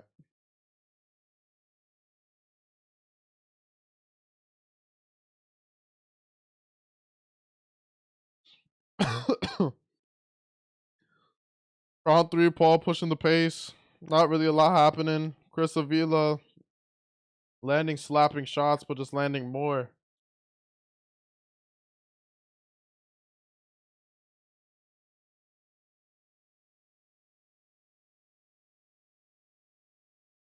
I don't think Paul Bamba is going to be happy after seeing this performance. He's not boxing efficiently. He's not throwing any power behind his shots. He's throwing all his shots to set up something that's not coming.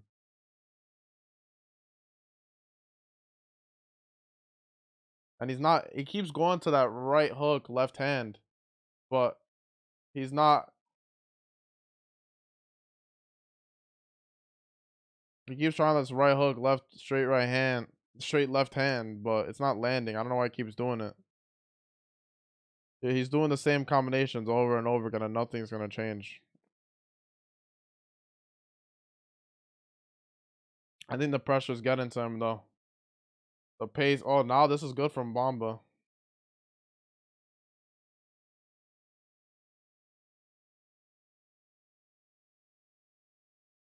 Oh, great combinations from Avila. Oh, great left hand from Chris Avila.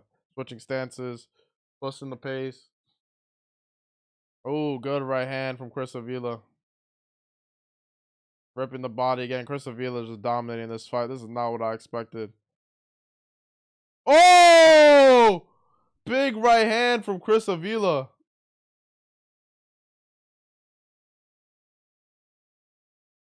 The ref is asking him to do something. Oh, now they're fighting back. Bamba's just keeping that high guard, trying to make this look pretty. He's not throwing anything back. He's not giving any punishment back.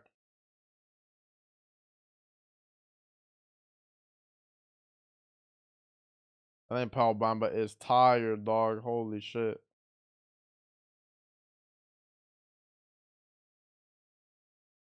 What a round.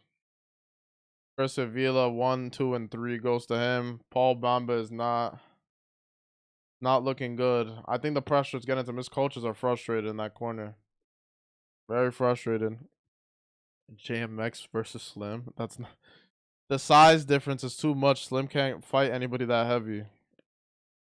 So JMX for that reason. They already uploaded the fights. We're going into round 4. Paul Bamba versus Chris Avila. Leave a like, comment, and subscribe.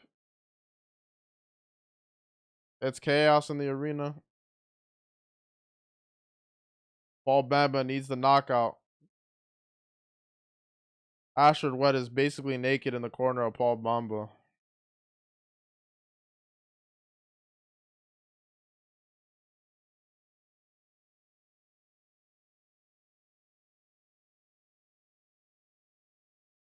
Avila is oozing with confidence right now.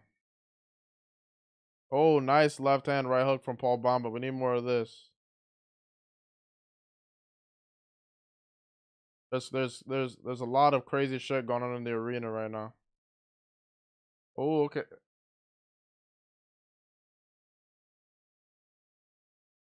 Paul is talking to the ref too much. He had a good success right there. The arena is crazy right now. Oh, okay. Now Paul Bamba's doing the right things. Finding a good 4th round, but this is not enough. Chris Avila is looking at the crowd.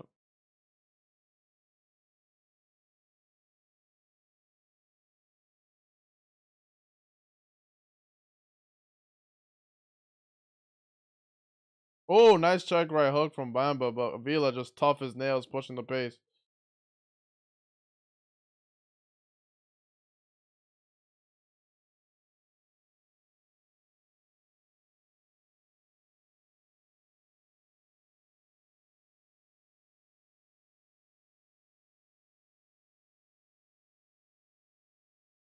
Chris Avila talking shit. Paul Bamba needs a knockout in this 4th round. He's fighting a good 4th round, but not enough. I don't think he has the cardio to knock out Chris Avila right now.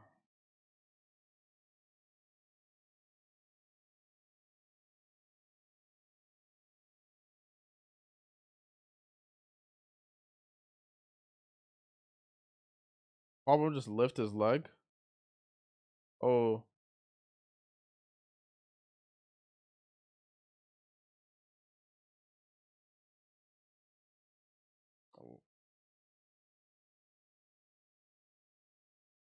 Oh, good right hand from Chris Avila. Chris Avila is fighting a great fight. Doing his thing. Smiling in his face. Paul Bamba is a tough motherfucker still coming forward. Just not doing enough to win this fight.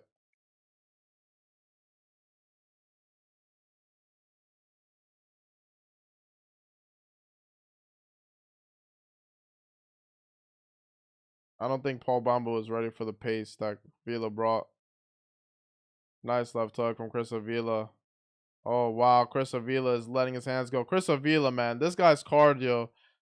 There's something they put in the DS Army's food, man. Or their weed, whatever the fuck they're smoking. Because for the amount of weed they smoke, they got cardio for days. This guy Chris Avila is pushing a pace. Again, he pushes Chris Avila in the back of the head, Paul Bamba. That's not sore. I don't like that.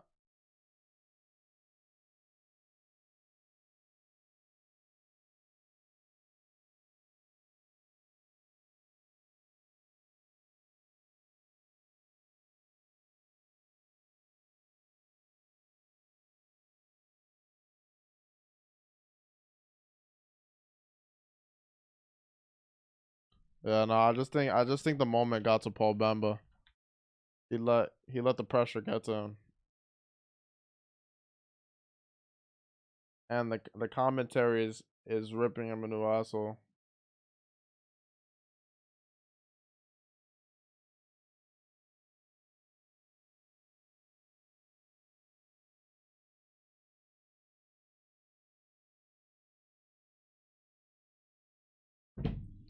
I think Chris Avila by unanimous decision. Good for him, man. Good, crazy underdog story for Team MMA. The MMA fighter beats the boxer and Chris Avila. Didn't have a great UFC run, didn't have a great Bellator run, but now Misfits signed beating a boxer that he was the underdog fighting. Good for Chris Avila, man.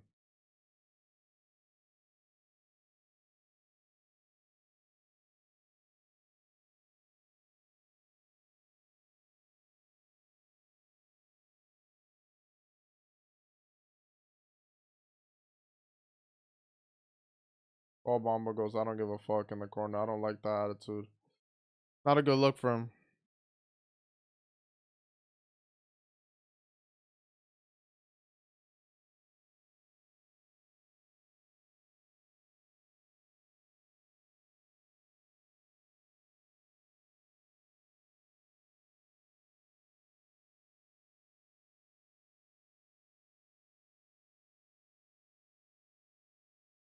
Chris Avila, easy work all day. They shake hands. All right, now Paul Bamba's humble. You know, emotions are heightened.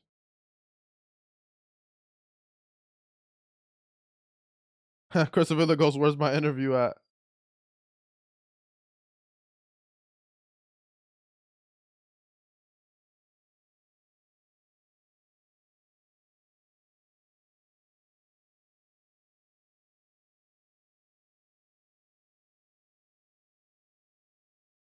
JMX, the favorite in the polls, is crazy. I think Leveon Bell is gonna win, but I don't know. I'm not really rooting for anybody in this race. Who won? I just got back. Chris Avila dominated Paul Bamba for 4 rounds. Dominated. All Paul did was cover up.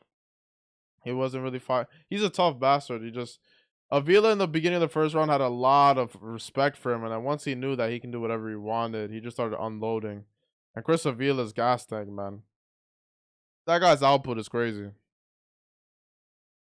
Great output. But make sure to like, subscribe for more live streams. Vote on the poll, JMX or Leveon Bell. Nate Diaz in the ring.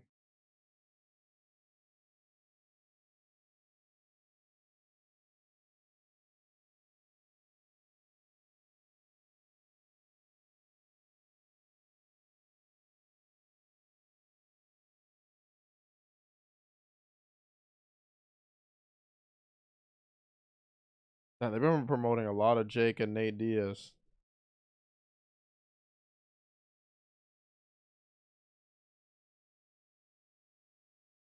Now they're not doing in-ring interview anymore.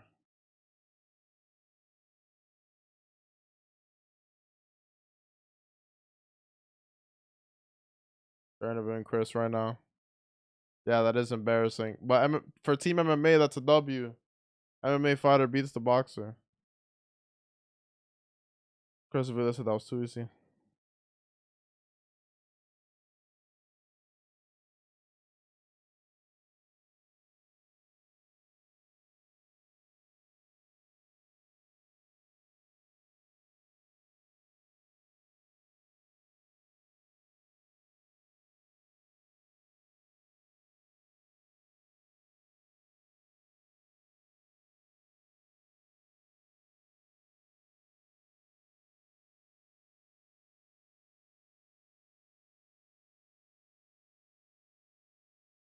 Chris Avila said, I want KSI or Logan Paul.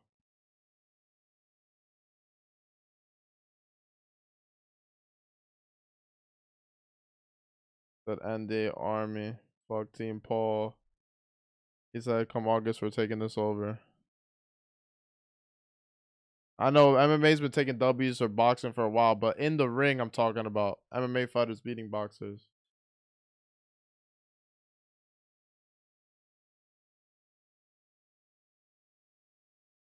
One thing you can't say about Chris Avila, that motherfucker works hard, bro.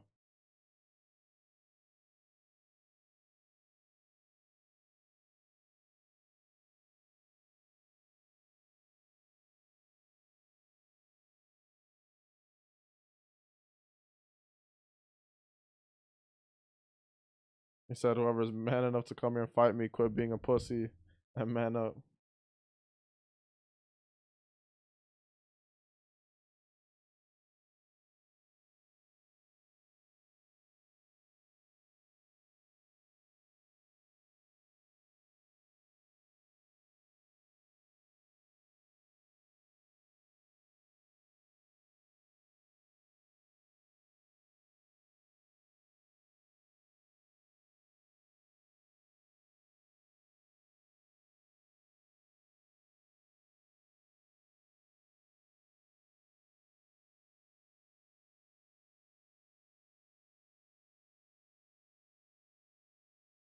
Ade Aladipe says he wants to see Chris Avila versus Slim.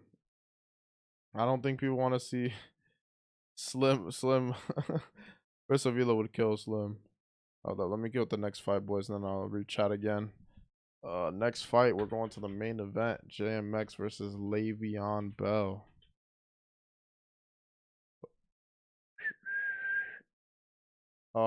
Let's see chat. These ring card girls in the US way better than the UK. I haven't been paying attention that hard, but you know, ring card girls are ring card girls. Asher Wet in Paul Bamba's corner with the lingerie is crazy though. I don't know what that was about.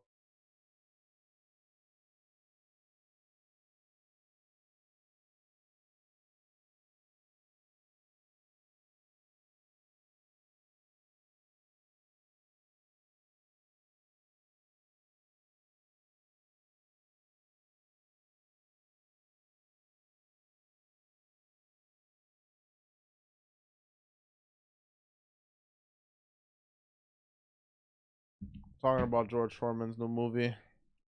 What do you guys think about Misfits event so far? I think it's been a pretty good event. Better than 5. I would say better than 2. I think 3. 3 was sneaky one of the best events that they put on. Sneaky. But I think the only underwhelming Misfits event so far was Misfits 5. 2 was very entertaining. There was a lot of crazy shit going on in that card. But I think 5 was the only really underwhelming one. The main event though with Swingler and Nick Elamio was a good fight though. But so far, Misfits bangers on bangers. I think they still have obviously some work to do to sell in the US. They're still building talent in the US, building stars in the US. It's not as easy as it is in international countries. Yeah, no, 03 was the best one without KSI for sure. 04 was crazy. 01 was crazy. I don't know. 03 was the best out of the non. If we're gonna separate the pay-per-views and the non-pay-per-views, because all the pay-per-views have been great, but the non-pay-per-view 03 was the best one for sure. If we separate them.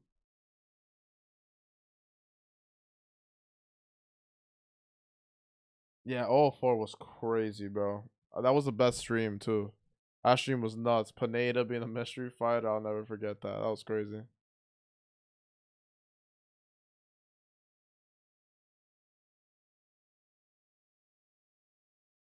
Keemstar's reaction to the Walid fight.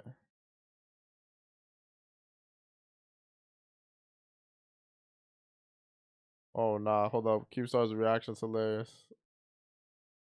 I think Walid was was taunting Keemstar.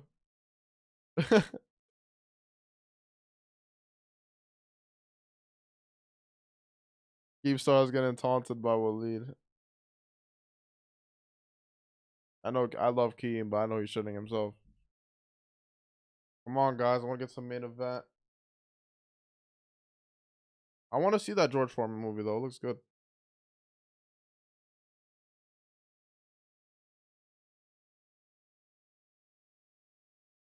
New Orleans. Main event is moments away.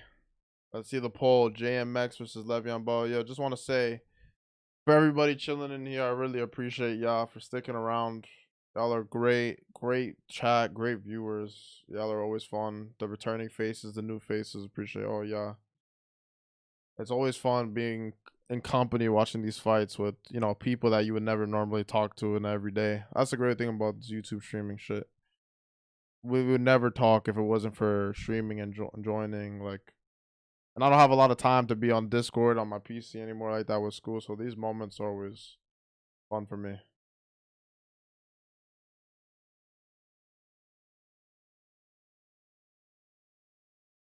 Hang Garcia tomorrow though. I still don't feel, it still can't believe that it's actually happening.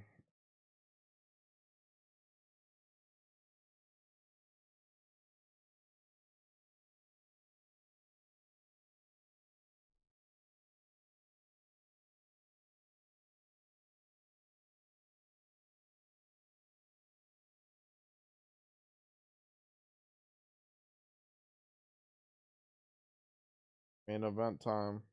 I want to see. I'm excited for this fight. I want to see how it goes.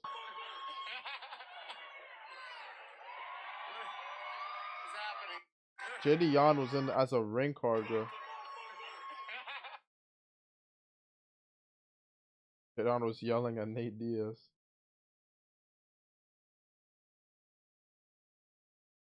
Great card though, boys.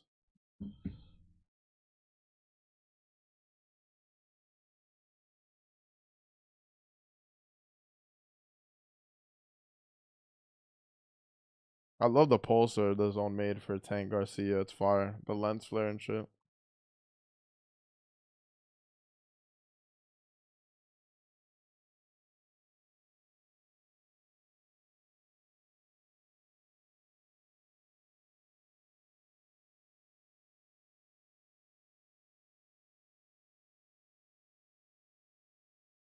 Man, just to let y'all know, main event is coming up.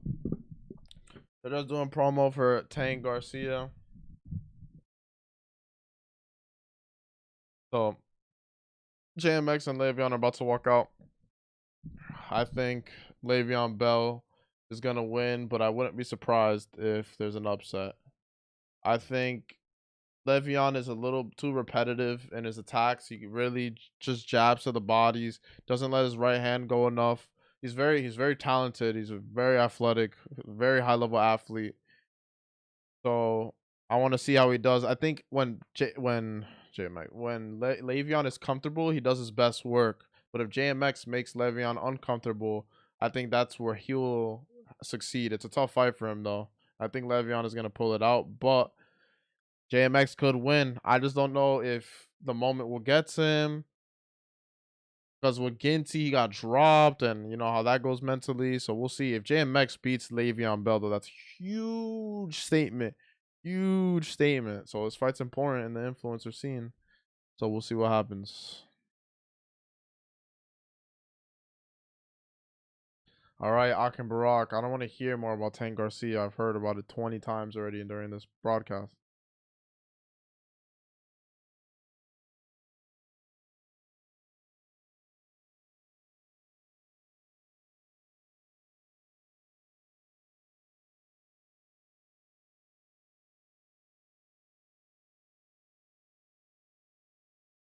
I know everyone on the zone, Akin Barak, are happy. This fight was just set up for a Logan Paul fight. I don't know because Logan has a lot of options. So it's not guaranteed that they're gonna fight Logan. Logan can fight whoever he wants. And if Logan doesn't want to fight JMX Le'Veon Bell, he's not gonna want to. Logan's wanted to fight Nate Diaz. That fight didn't end up happening. So I think Logan wants like a big fight. So it just depends who it is. The pink outfit for Le'Veon Bell. Fun fact about Le'Veon Bell, he actually trains at my same gym in Jersey. I saw him there the other day with the owner of the gym hitting pads. I don't think he does camp there, but he does come every once in a while to Jersey to train. I don't know where he lives at, but that was interesting to see.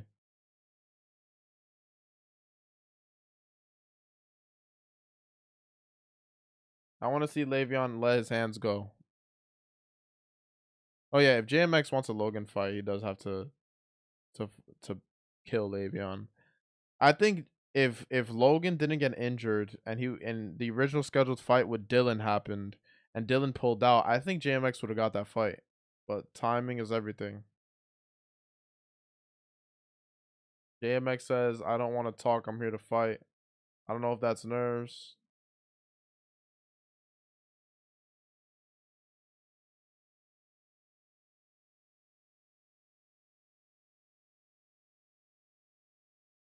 JMX has such an awkward body type, man. He's so top heavy, and he's a tall motherfucker. Yeah, JMX. JMX didn't want to fight Josh. Yo, yeah, Josh Bruckner. Josh Bruckner and Leveon Bell is a good fight as well. Josh Bruckner is more experienced in combat sports than Leveon. Le'Veon's a high level athlete, but at the end of the day, he's only had 2 fights. One against Adrian Peterson and once against Uriah Hall. And all he did against Uriah Hall was land a jab to the body like 50 times. 82-inch reach for JMX. Jesus. Let's see, though. It's a great fight.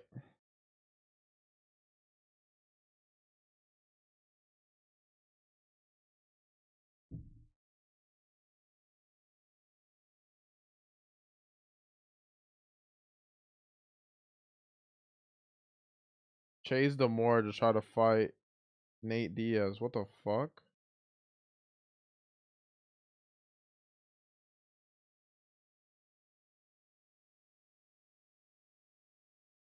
I don't know why Chase Demore is trying to fucking...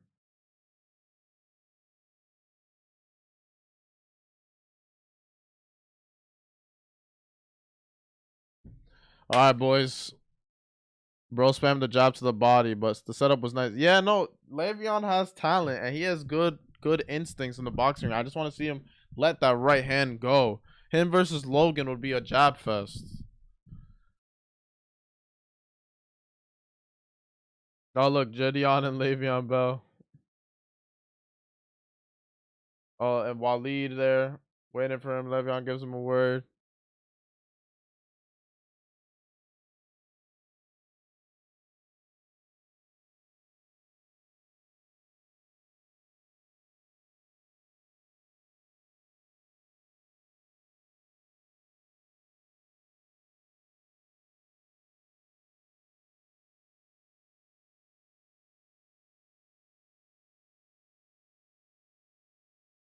All right, JMX is walking out, boys. Eddie Hearn has 3 big stars on the zone. If you think about it, KSI, Canelo, and Anthony Taylor. Anthony Taylor. You guys are funny. You know that Jake Paul's been racist to KSI. I saw the little racist tweet. But yeah, Eddie Hearn has a few big stars still. Anthony Taylor's funny. But the 3 big stars on the zone, the biggest stars on the zone is KSI, Canelo, and Anthony Joshua. Yeah, Dexter, Jake posted a tweet talking about, you remember that video of Nate making that the MMA fighter, the African American one, flinch with the beer in his hand? Then he was like, "Oh, look what Nate did to KSI." That wasn't a good look. He deleted it. Uh, por favor, español, no entiendo inglés. I speak a little Spanish, my friend, but I can't speak the whole stream in Spanish. Lo siento. Yo soy chileno. Ryan Ventura, the ring announcer, announcing between JMX and Le'Veon Bell. Let's see. I hope JMX comes to fight. Doesn't just stay on his back foot. You know it's racist when you delete it. Yeah, exactly. Especially after he was getting on JJ for apologizing, being racist, or just being racist in general. It was like, I'll knock you out for everybody in like what, South Asia. He said something like that. Jake is a funny guy, very hypocritical. But that's why he gets away with shit like that, because everyone thinks he's a jackass.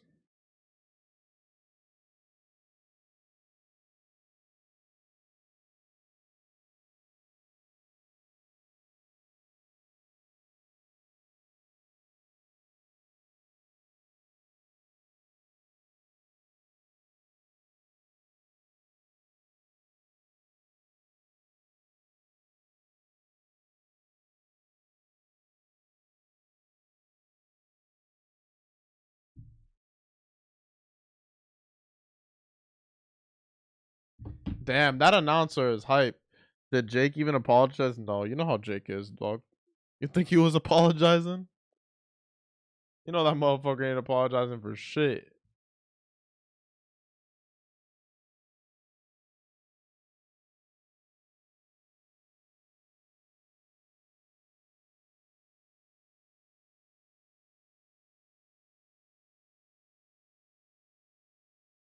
Oh, Le'Veon's from Ohio.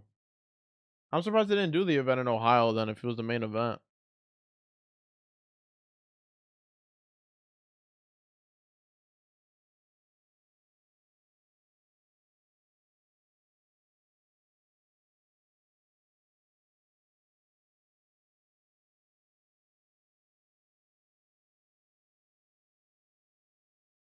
I think people were waiting more on KSI's downfall than Jake's, probably why they ignored it. Well, people always have their eyes on people like JJ and Jake, but because KSI doesn't fuck up as much, they're just waiting for that one moment.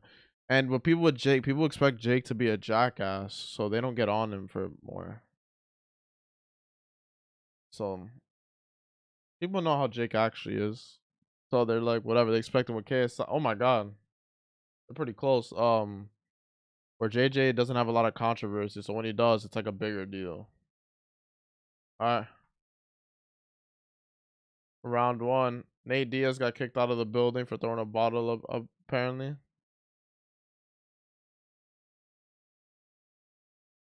JMX versus Leveon Bell. We're going into the first round. Let's see how this goes, boys. 62% of you said JMX is gonna win out of 13 votes. Let's see. Pro football player turned pro boxer. Pro FIFA player turned pro boxer. Who wins in a fight? Damn, Leveon Bell is comfortable. JMX coming out with the southpaw stance. Leveon Bell with orthodox. JMX started nice with the jab and straight left hand to the body. Right hand to the body from Leveon Bell. JMX is fighting behind that jab well. Leveon Bell with that jab to the body. Yeah. Leveon back with the ducking with the right hand to the body, jab to the body. Leveon spamming that jab to the body. JMX fighting a good first minute of the first round.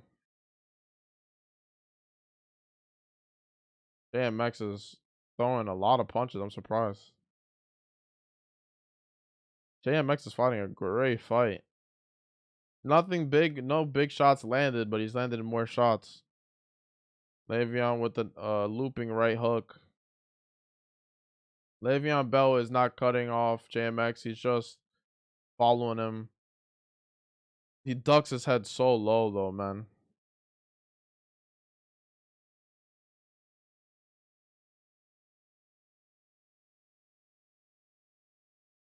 Leveon Bell loves that jab to the body, but JMX hasn't figured out how to counter on that yet. I think JMX is fighting a good first round, though. He has a lot of respect for Leveon, though, you can tell.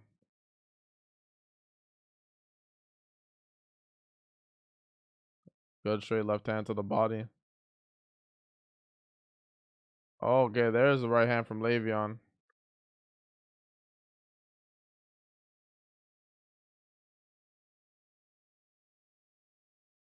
Leveon needs to pick up the pace.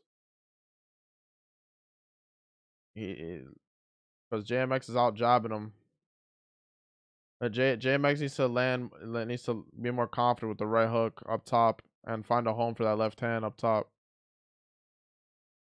Okay, now he's throwing that right hand. Close first round, but I would edge it to JMX. Okay, nice right hand from Leveon Bell, but no setups.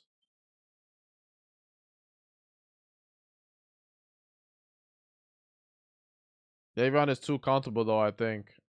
He can't let himself get behind. Okay. Nice looping right hand from Leveon. Okay, nice right hand again from Leveon. He's getting comfortable. Oh, big right hand from Leveon Bell. 5 right hands in a row. JMX shakes it off. Good closing of the round for Leveon Bell. Good finish for Leveon Bell, but JMX fought a good beginning of that fight. It can go either way for round one. Good thing I'm not a judge. It just depends on how you see it. Do you count output? Do you put more investment into output? Do you put more investment into the big shots? Because Leveon landed bigger shots, but JMX landed more punches. But That round could have went either way. Let's see what Twitter's thinking.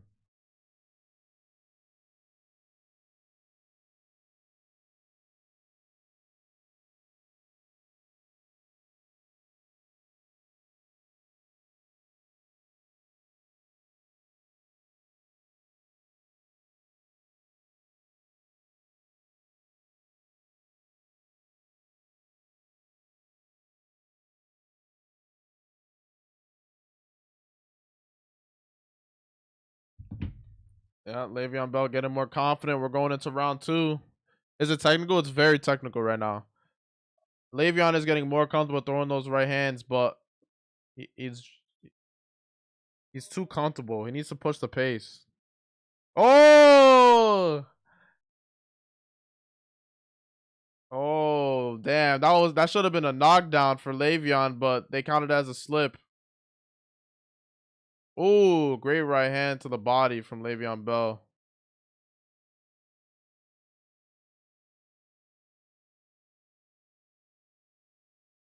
JMX with a nice job. Le'Veon Bell needs to push the pace, man. Le'Veon's not trying to rush, but I think he needs to just put a little more into this 4-round fight. All right. Le'Veon got a lot of momentum, though. Nice right hand from Le'Veon Bell. Nice right hand to the body again. Great second round for Le'Veon.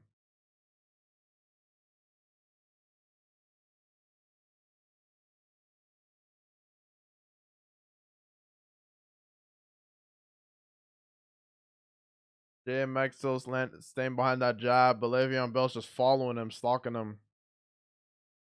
If Le'Veon would have more success if he cut JMX off. Nice right hand from Le'Veon. That one got right through the guard. JMX is abandoning that jab a lot more now that he's eating a lot more punches.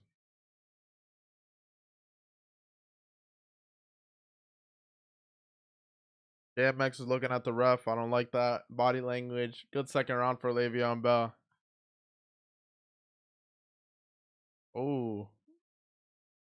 Oh, nice right hand from Le'Veon Bell again. Great second round for Le'Veon. JMX does not like the inside fighting. He does not have the experience for that. He wants to keep everything at range. Le'Veon is comfortable with the clinch and inside, but JMX is not. He wants no part of that inside work.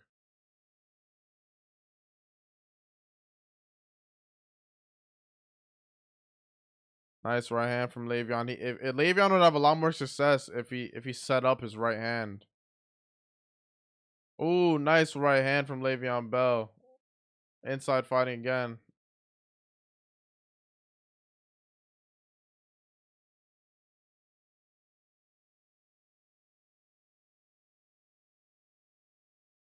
All right. Second round over. I would give that round for Le'Veon Bell. Did a lot more work. Landed the bigger shots. Should have had a knockdown, but didn't get it. First round could have went either way, but not looking good for JMX's body language. Is not looking great. Not a lot of big moments happen to go crazy about, but decent fight. Not bad.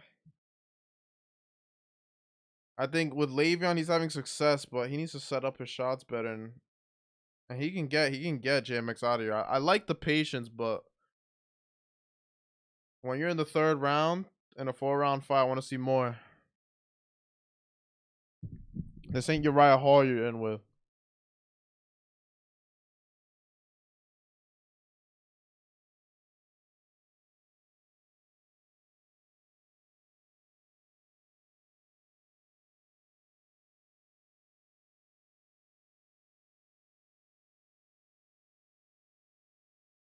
All right, round 3. Oh, nice jab from Le'Veon Bell. Oh, okay, nice right hand from JMX. Now JMX is fighting back. I don't like the body language, but he's fighting back. Le'Veon Bell is landing with that right hand whenever he wants to now. Ooh, JMX over. The thing is, JMX is is the bigger guy, the longer guy, but is not using his reach efficiently. He's making it a lot more scrappy with a smaller, more technical fighter than it needs to be.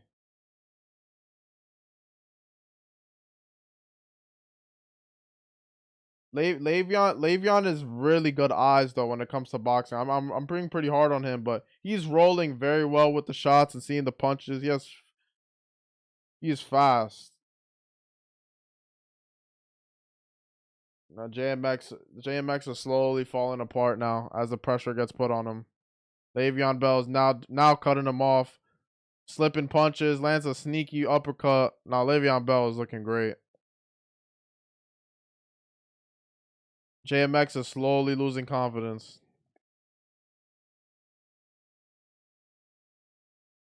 Le'Veon Bell is in the inside throwing body shots. JMX has to do something else. I think the moment's getting to JMX. Like I said, good round 3 for Le'Veon Bell. Now JMX is looking for the clinch. And he's got, oh yeah, now JMX is gassing. Now Le'Veon Bell with another combination to the clinch. JMX is wobbly on those skinny legs, boy. And Le'Veon Bell's just stalking him. He's just walking him down, lands a punch, back to the clinch.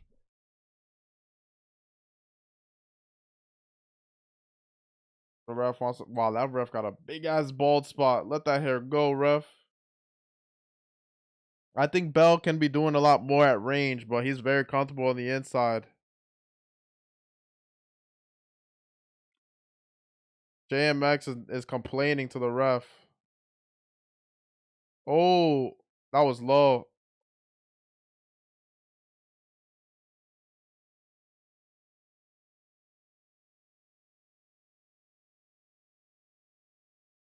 JMX is completely out of this fight. It is not going to plan.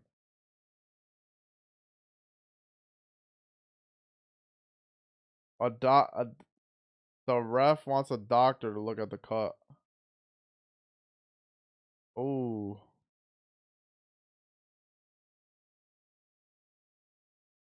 the doctor's looking at the cut. Oh, that was a low blow from Le'Veon Bell. But JMX needs to get him out of that position. He needs to get himself out of that. He's too busy looking at the refs.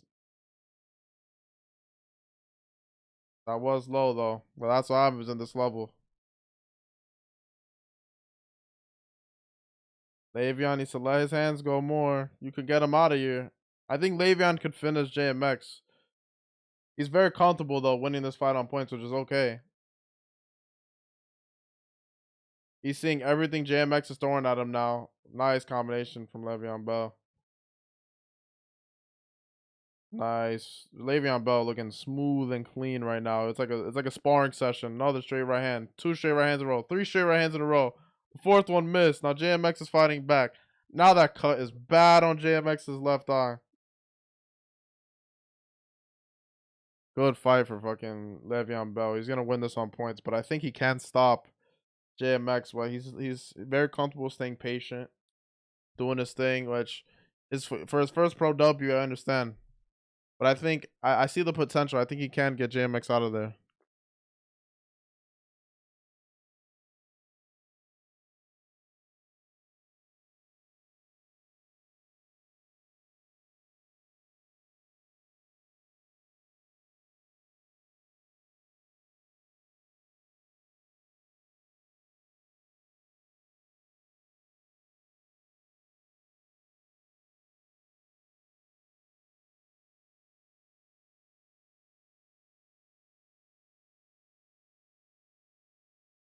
All right. Oh no, JMX is not getting on top. Oh no. Oh no. There's drama in the corner of JMX.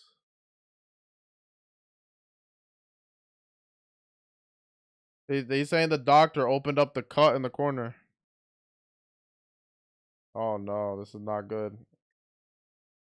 This is not good body language from JMX's corner. They're having drama with the doctor. Apparently the doctor, the coroner is complaining that the doctor opened up the cut. Oh, now Le'Veon Bell's opening up. Now this is what I like to see. Now he's throwing these combinations.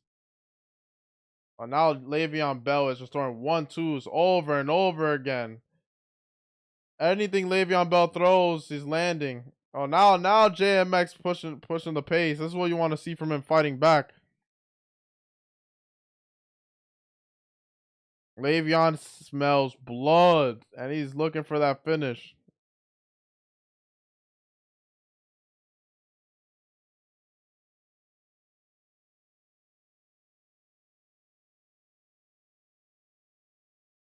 They're saying decisions aren't enough on commentary. I like Le'Veon's instinct though. Last round of the fight, you want to put it all in there. You don't want to be tired after this. JMX has no head movement and he doesn't have anything for Le'Veon Bell to counter with no head movement, and especially if he's on his back foot the whole time. Nice inside work from Le'Veon Bell. Le'Veon Bell very comfortable in there, very confident. Oh! That was a big right hand from JMX. Not enough though. Le'Veon Bell isn't even breathing heavy. And Le'Veon Bell knows what he's doing.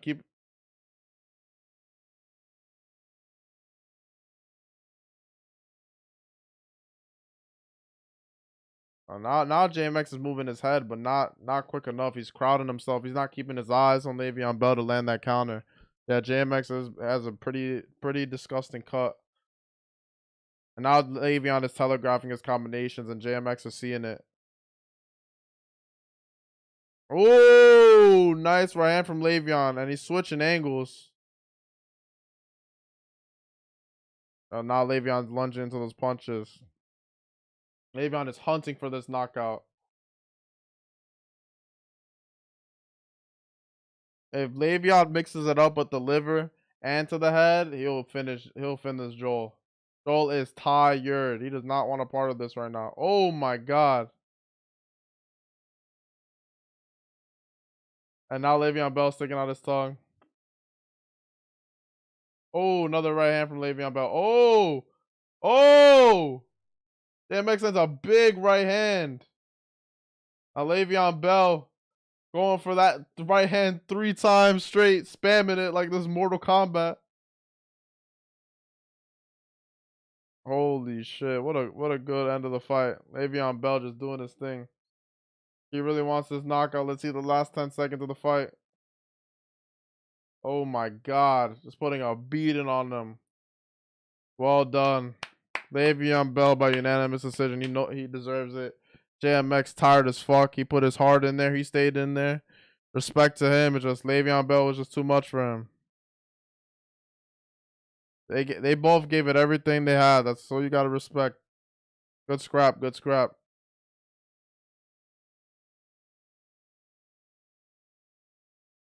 JMX is upset, but he just fought a high level athlete. He has what? 1 fight with 10-ounce no head guards and 2 amateur fights. Keep your head high, bro. There's other fights for you. I think Le'Veon well with a unanimous decision.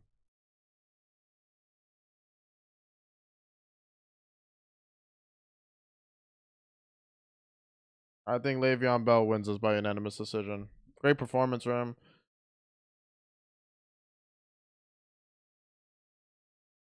He caught Joel. The only thing Le'Veon still needs some improvement, but he's looking good. When you ending the stream? I'm gonna end the stream probably in like 10-15 minutes. See the post-fight interviews, and then go from there. But let's see the decision. I got a lot of stuff that I have to do for the next week, so hopefully I'll be streaming Tank Garcia tomorrow. Everything goes well. If not, I will be streaming. What will I be streaming? What's the next event? Let's look at the schedule. Maybe I'll stream UFC Fight Night Song versus Yadong. I'll definitely be streaming Misfits 007. Y'all know about that. And you know that's gonna be a hype ass stream. You know for the pay per views, everyone pulls up. Leveon deserves the Logan fight. No, yeah, I think Leveon deserves that Logan fight. I don't think he'll get it though. I think it makes sense and he deserves it. But I just think Logan would want to fight someone with a bigger name. But Le'Veon definitely does deserve it. It'd be a good fight. It'd be a really good fight.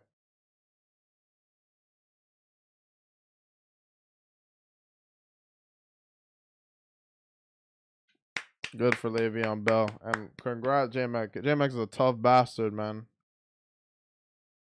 Tough bastard. Good sportsmanship in the ring.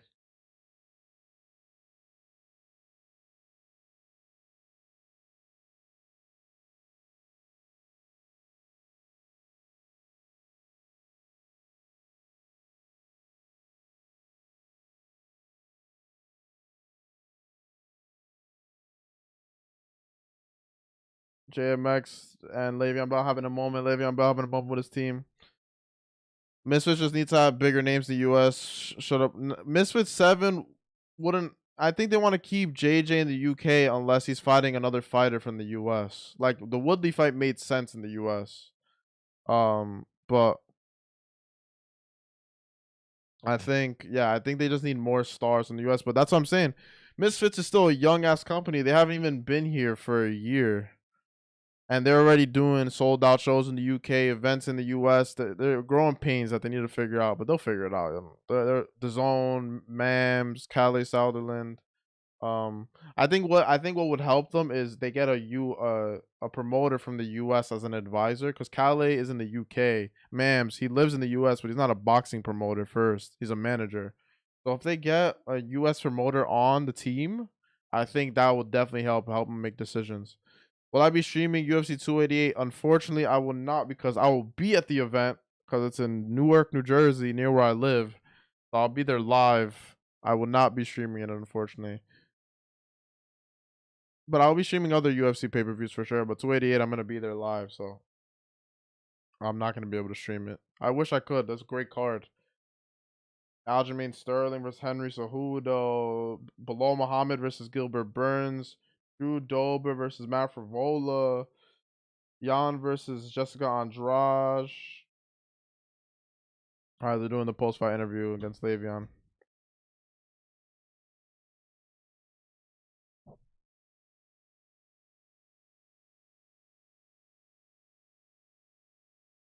I I I would favor Sterling, but Cejudo is Cejudo. You never know. But Cejudo hasn't fought in almost 3 years.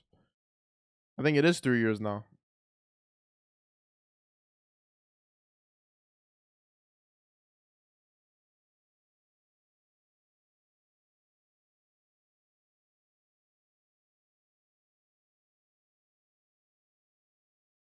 In the U.S., the positive is the fights are pro. I doubt the BBOFC will ever sanction counts for the Jake fights in the UK. It'll have mostly pros on the card. Yeah, I know. The BBBOFC are very anal about professional boxing license, as they should. I heard they want to discuss something with Misfits, so maybe they'll figure something out. But the fights will never be pro on Misfits. The thing with the US is the names. You need big names in the USL because the US sports fans aren't as loyal as people in other countries or as open as people in other countries. Sports are big in the US, but the mainstays, like people are very hard to sell new promotions to. That's why Matchroom at first had a lot of growing pains here, but now you see Matchroom Boxing, Eddie Hearn's promotion, selling out shows in the US. So I think if they get a US promoter on the team, that'll help them a lot. But the pro fights isn't gonna help them sell anything in general. The pro fights do help Misfits in the US because of drug testing, legitimacy, and everything. But the UK, it's impossible for everyone, all the influencers, to get professional boxing licenses. JMX said he's coming back, and he's coming back a lot stronger. I'm glad to hear it. He should.